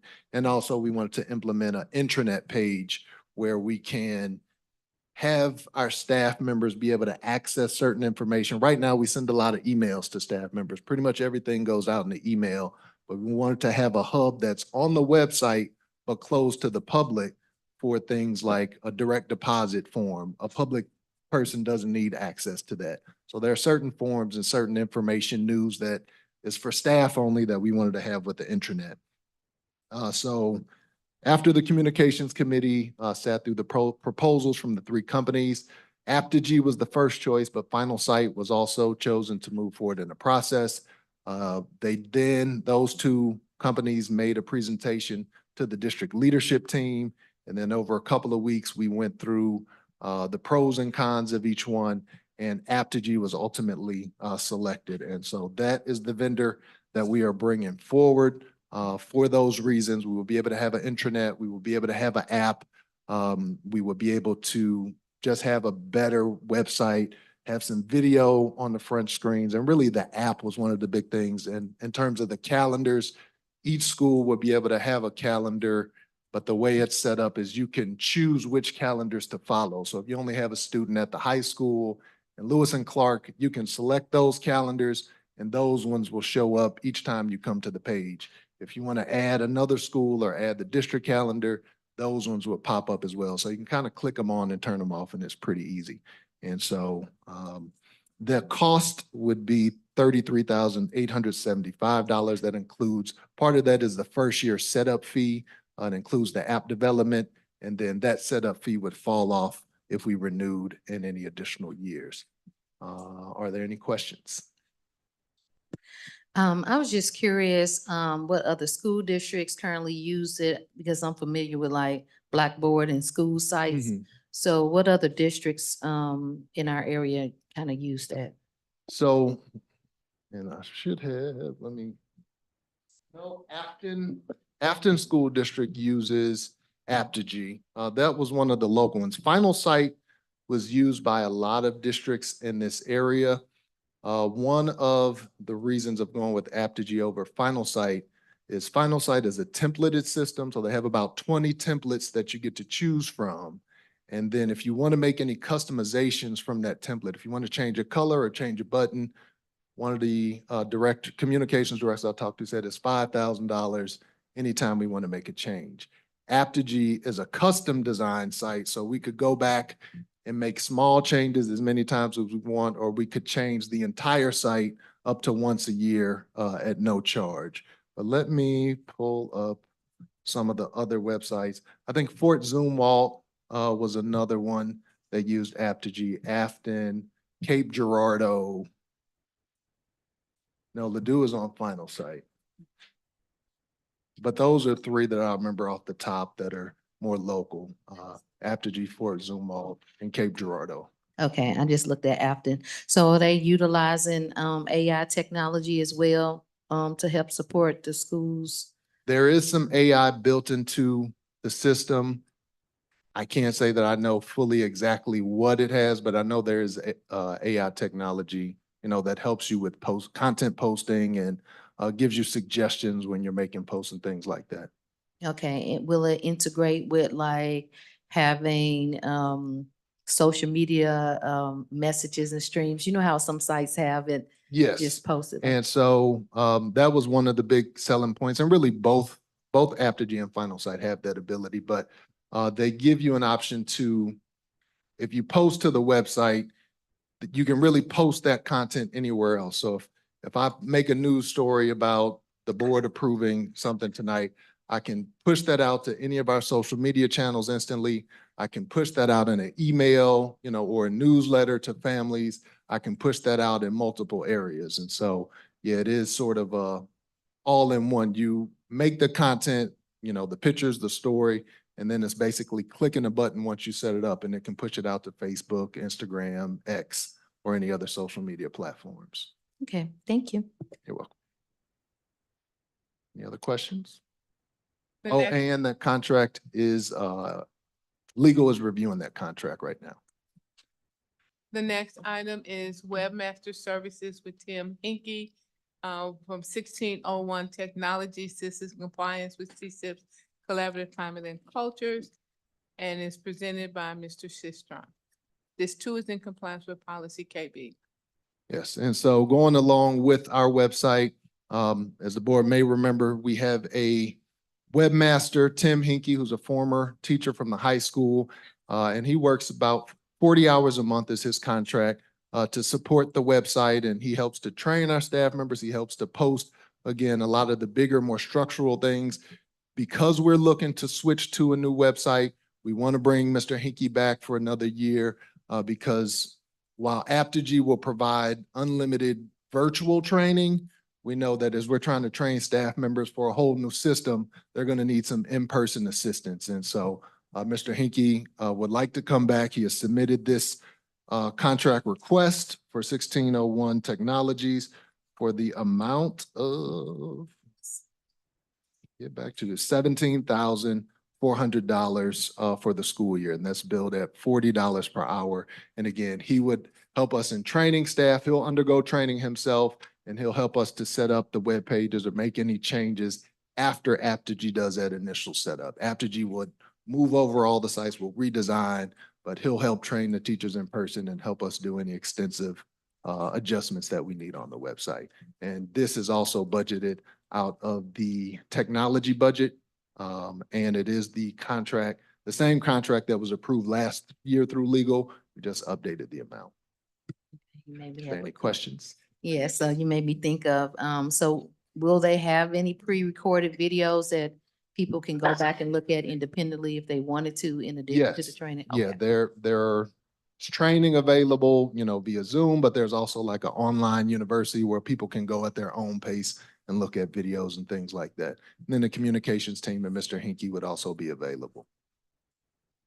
Madam Chair. Yes. On here, it looks like this is saying a recommendation for approval will be presented later this meeting, but I don't see it on the items for action. No. Refresh my screen. This one. Webmaster. Yep. Is it on here? Am I looking- No, that's a mistake. That may have been copied from last year's presentation and just not updated. So this would also, we're asking for approval at the next meeting, not tonight. Okay, thank you. Okay. Thank you. As you recall, we moved the surplus library books from consent to discussion. And so making this presentation is Ms. Tanya Ross, our ELA coordinator, who is also over library media services. This is in compliance with student performance. Ms. Ross. Good evening, Special Administrative Board, Community, Dr. JPA. I'm offering up for discussion tonight to deem weeded books from our library media centers as surplus attached to the board docs. Are 5 of our schools, 4 elementary and our high school that submitted documentation of books that were weeded this spring, and some of them did carry over from the fall. The 3 major reasons why a book is weeded is because it's worn, torn, damaged in some way, or it just has not been checked out for long periods of time. Do you have any questions? So the ones that are not checked out for long periods of times, what do you do with those as opposed to the ones that are damaged? Okay, so we have, several routes that we offer in the book that if it's weeded. If the book is actually torn and there's nothing else that can be done with the book, for the most part, it's recycled. However, if other usages can be made with the books, then they are given out. Our students, our staff, our community have first preferences with the books, whether that's parent-teacher conferences, whether that's open house, whether that's literacy or curriculum nights, any way that we can get the books back into their hands to remove from the school. Our last resort actually is giving the book out to, as mentioned in the document, Goodwill, Salvation Army, or some of the other charitable organizations that then resell the books back out. In those instances, when you want to make those books available to students or teachers, how do you do that? Is that like you've got the big setup in the cafeteria and they come through and pick out? Is that an after-school type thing? Well, I don't think we've ever used the cafeteria. However, like at the high school location, as soon as you enter into the library, the little foyer area, before you go through the next set of doors, there are several shelves of books where they're free and the students know that they can pick them up however they choose. In the elementary schools, they use book carts. And when their schools have these special events, the books are on carts, librarians make presentations, they literally roll the books, down the hallway. So they're in some kind of cart of some sort. Is it possible also to make these books available to the community? It is possible to make it available to the community. Just in brainstorming ideas going into the next school year is to offer book bags where the books can be put in and even made available for our back to school event. So every student that shows up can actually have books to go home with them. But I do want to remind you though, that if the book hasn't been checked out for a long period of time, they are not reading the book. So, but we are making it available, and that's just one idea, thinking about going to the next school year. I asked that question because my neighbor actually has built a little neighborhood library and the kids go and it's outside his house and. Oh, and one of those the little kids- yeah, boxes. little monitor and it's a neighborhood library and our kids go and they get the books and sometimes they love them a lot and they keep them and sometimes they bring them back. And then we also trade books, like we'll take some books and just put there. And I was just wondering if we could have, especially I'm thinking for the younger children because they love it so much, have some books to add to our little library because sometimes they don't. Yeah, that's an excellent idea. Some of our smaller establishments can only take, like handfuls of books. Where we had, where's my total? We had over 5,000 books that were given out. Of course, that's an excellent idea for smaller situations, but we're open, we just got into the opportunity of where we're actually taking books to locations, and that has not been a part of what we normally do. Normally, the different agencies come and pick them up for us. But thankful for our facilities department, we were able to push books out this year. Thank you. That concludes our items for discussion. I do want to thank the board for allowing me to make my superintendent's report at the end of this meeting.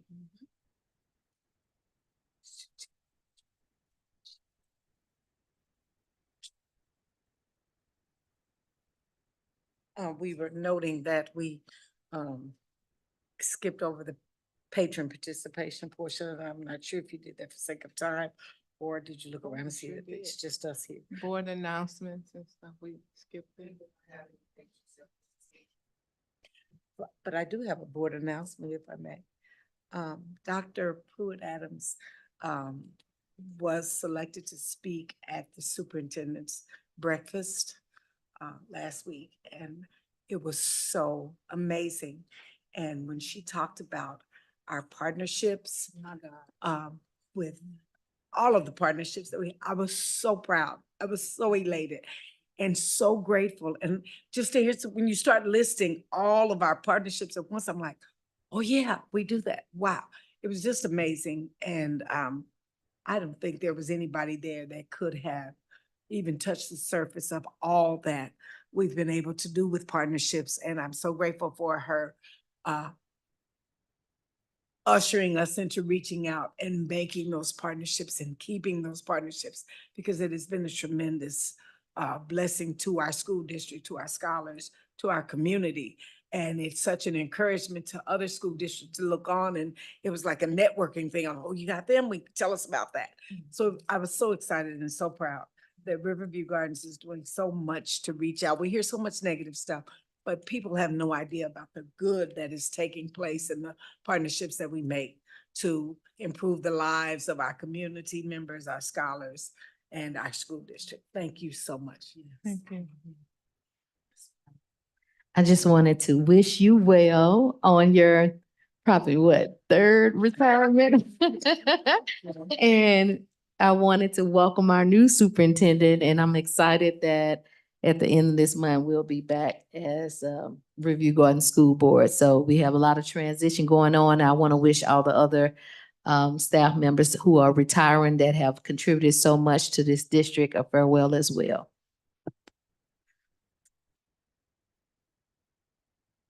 You got your items for consent.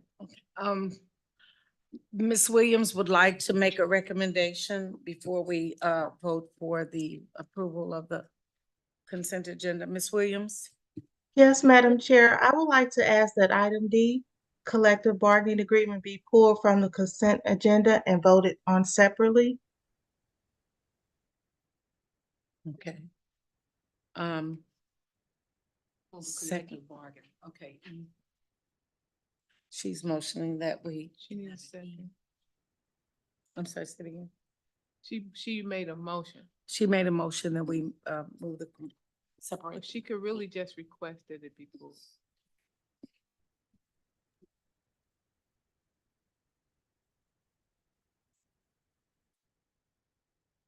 Move that. With the exception. Okay. Ms. Williams's motion that the items for consent agenda be approved with the exception of the collective bargaining agreement, to vote on that separately. Get a second? I'll second. It's been motioned by Ms. Monica Williams and second by Ms. Mara Real that we accept the items for consent and remove the collective bargaining agreement to vote on separately. All in favor? Aye. Aye. Aye. We need a roll. Okay. But when you, I would suggest though, when you do collective bargaining, that you do a roll Do a call. roll call. Roll call, please, Shay. Just so we get it. But you're not voting on collective bargaining right now. You're we would voting get- okay. on the consent agenda. Oh, I see. Okay, thank you. So at this time, And they've approved that with the I vote. So now you do the collective vote for bargaining. collective bargaining. You want to make a motion? Sure, I make a motion to accept collective bargaining agreement. Second. It's been moved by Ms. Mara Real and second by Dr. Yvonne Elliott to approve the collective bargaining agreement Discussion. for, Now you ask if there's a discussion. oh, is there any discussion, questions for this? Ms. Williams, did you have any questions or comments, discussion? No. Now you can vote. Roll call vote, please. I'm a little I'm sorry. confused. I was just confused to why we separated it then if it was not an issue. Do you know? Probably so that when it goes to the RGNEA, they have the actual count for vote for this. So it's not like in the collective, it's Oh, I see. separated out, and they can say that the board has ratified, has voted to approve the collective bargaining agreement. Thank you. Okay. Dr. Roll call. Yvonne Elliott, are you asking me why? Yes, I was Okay, confused. so we discussed, we had discussion at a previous board meeting about the statute for probationary teachers, the 15 days. So that was the reason why I wanted to vote on it separately. Okay. So it's been moved and seconded that we accept the collective bargaining agreement. And roll call vote, please, Shay.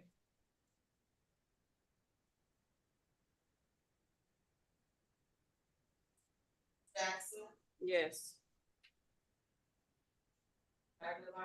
Yes. Yes. Yes.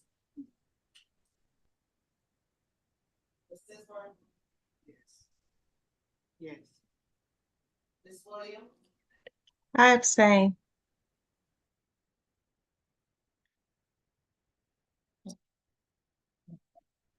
You have your actions, your items for action now. And the motion carries. Items for action, you asked me. Yes. I would like to make a motion, if there's no objection, to approve 12A through E, to which are federal programs, grant acceptance, proposed budget increase for Solution Tree for the district leaders in all K-12 schools, proposed 24-25 budget. Are we doing the revision for the calendar? I thought he was taking something back, but No, he was saying he would bring it, he was gonna go back to the committee, but the school is out. So if you vote on Okay, this, okay. it allows them to do convocation in a timely manner and then make the adjustment. okay, and the webmaster services for Tim Hinkie. No, Tim Hickey, It's- that's next week. It's been added under items for action. No. Oh, she did it in action. That's an error. Okay, all right. So I amend my motion, and my motion is to approve the action items 12A, B, C, and D. It's been motioned by Dr. Von Elliott to approve items 12A, B, and C. All the way to D. All the way to D. Oh, and You have to refresh. Oh, Do a okay, refresh. And A, B, C, and D. A through D. Federal programs, proposed budget increase for Solution Tree, proposed 24-25 budget, and the 24-25 revised calendar. I'll second it. If it's. It's been moved I'll and second. second. It's been moved and second by Ms. by Dr. Von Elliott and Ms. Maura Real to approve items 12A through D. Roll call vote, please, Shay. Yes. Sistworth? Abstain. Ms. Williams? Yes. Jackson? Yes. Dr. Von Elliott? Yes. Dr. Coleman? Yes. Yes.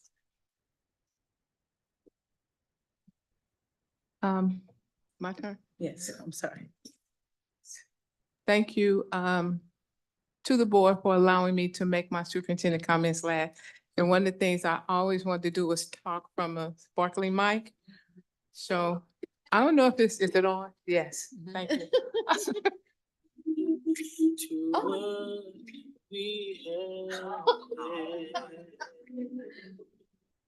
The good time that made us laugh, I'll wait back.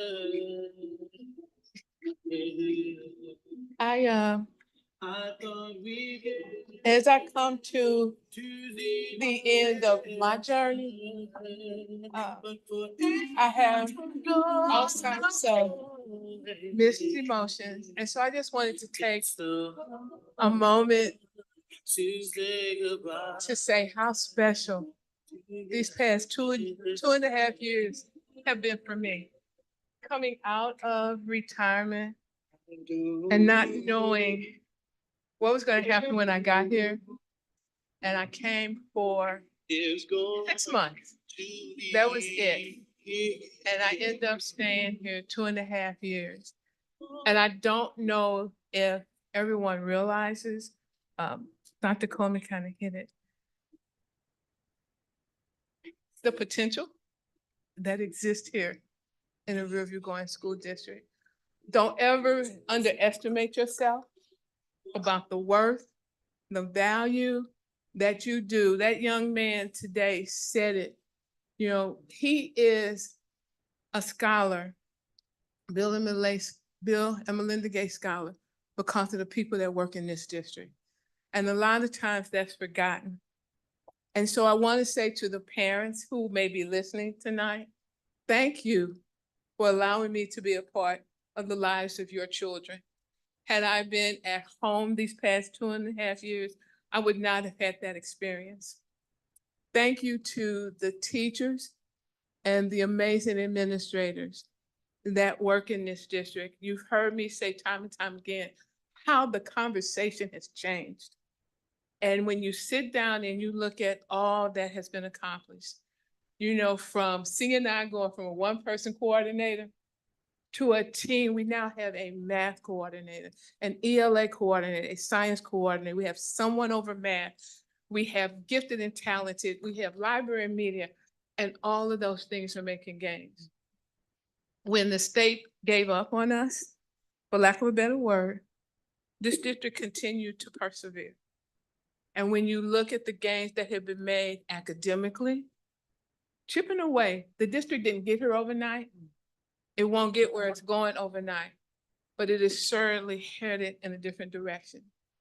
When people come to you and take a pay cut from less than they were making somewhere else, that speaks volumes.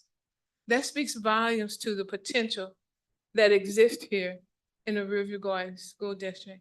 And I just feel so honored to have worked with such amazing teachers, librarians, custodians, you name it. You know, we're the first time we're fully staffed with custodians in a long time. Our comprehensive school improvement plan is now the one that is modeled by the state. Whenever there's an Ed Plus presentation on the comprehensive school improvement plan, that one pager comes up and that's what they use. When we think about all that has happened, the scholarships, the facilities, it just goes on and on and on. The partnerships that we talked about, there's a plethora of partnerships. I thank the team that embraced me with all my questions. With me even saying, if you work with me, you're gonna work harder than you ever worked in your life. But hard work pays off. And to the board for taking that chance on this retired woman who none of you knew about and allowed me to have these past 2.5 years of my life enhanced by Riverview Gardens. You will forever be a part of my family. Without, I'm gonna pick on Shay and Demetra, there are days when they will tell you, I was ready to say, okay, I'm gonna either hit somebody, curse somebody out, or get fired. And they would calm me. To my mini-me over there who followed me every step of the way, if you would come forward, please. If you would come forward, please.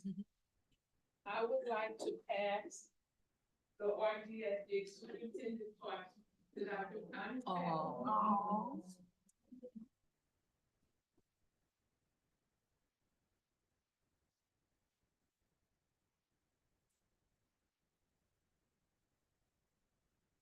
He is going to do an amazing job. I have been crying all year because this is my last. And as I told the administrators last week, God puts people in places for certain reasons, and He saved the best for last. And I'm just so glad He picked me to come here and do this work with you. Thank you, thank you, thank you so much. I love you all, and I will miss you more than you could possibly ever imagine. And so with that, drop the mic.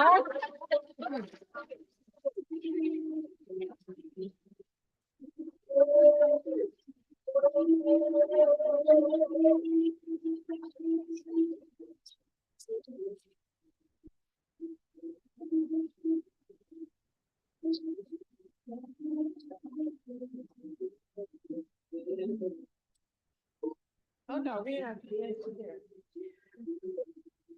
Okay, now that Dr. Joylin has, oh, I can have the mic too?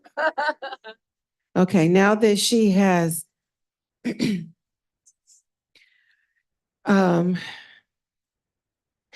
Joylin, I don't know where this district would have been if you had not shown up. You have no idea Well, you probably do.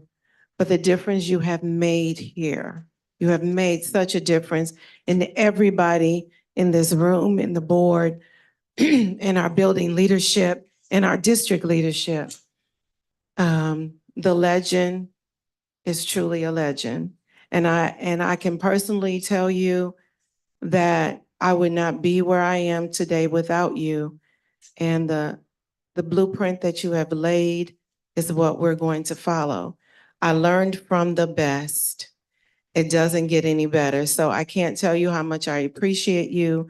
Thank you for what you've done with Riverview Gardens. You've handed me a school district that is well on the way, and I cannot thank you enough. So with that said, please give this legend a loud round of applause.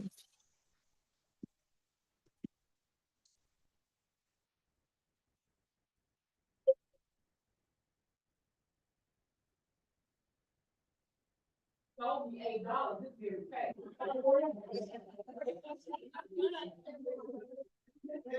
have to shift that one.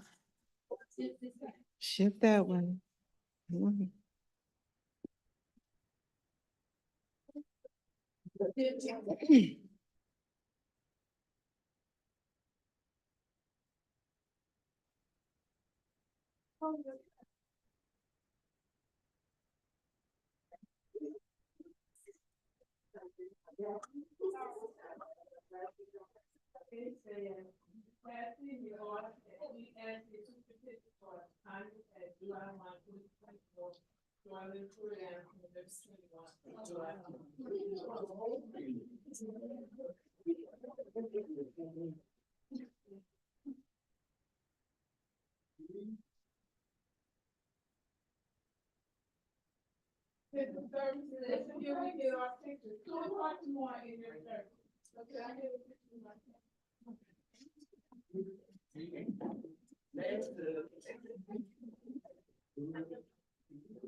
That's her team. That's her team. That's her leadership.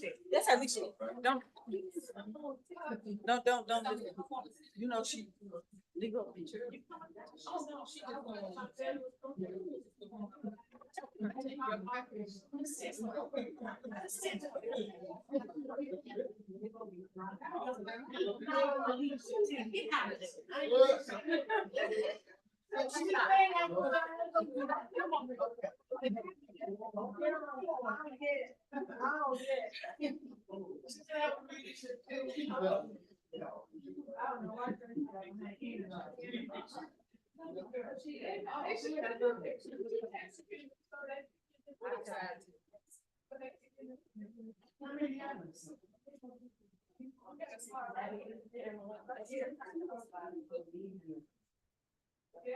I snap a whole lot, so y'all better smile. Okay, she ready. Go ahead, Ms. Curtis. She wants it, so she didn't.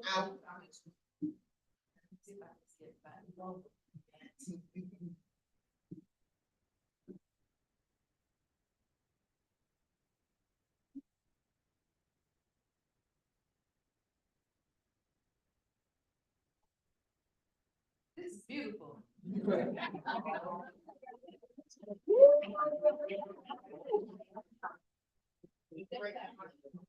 No, we practice dropping it. And then bring. That's Patty's mic now.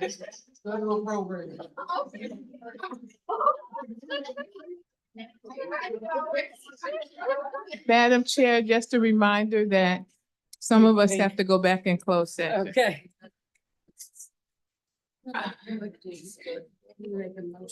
Motion to go back into closed session.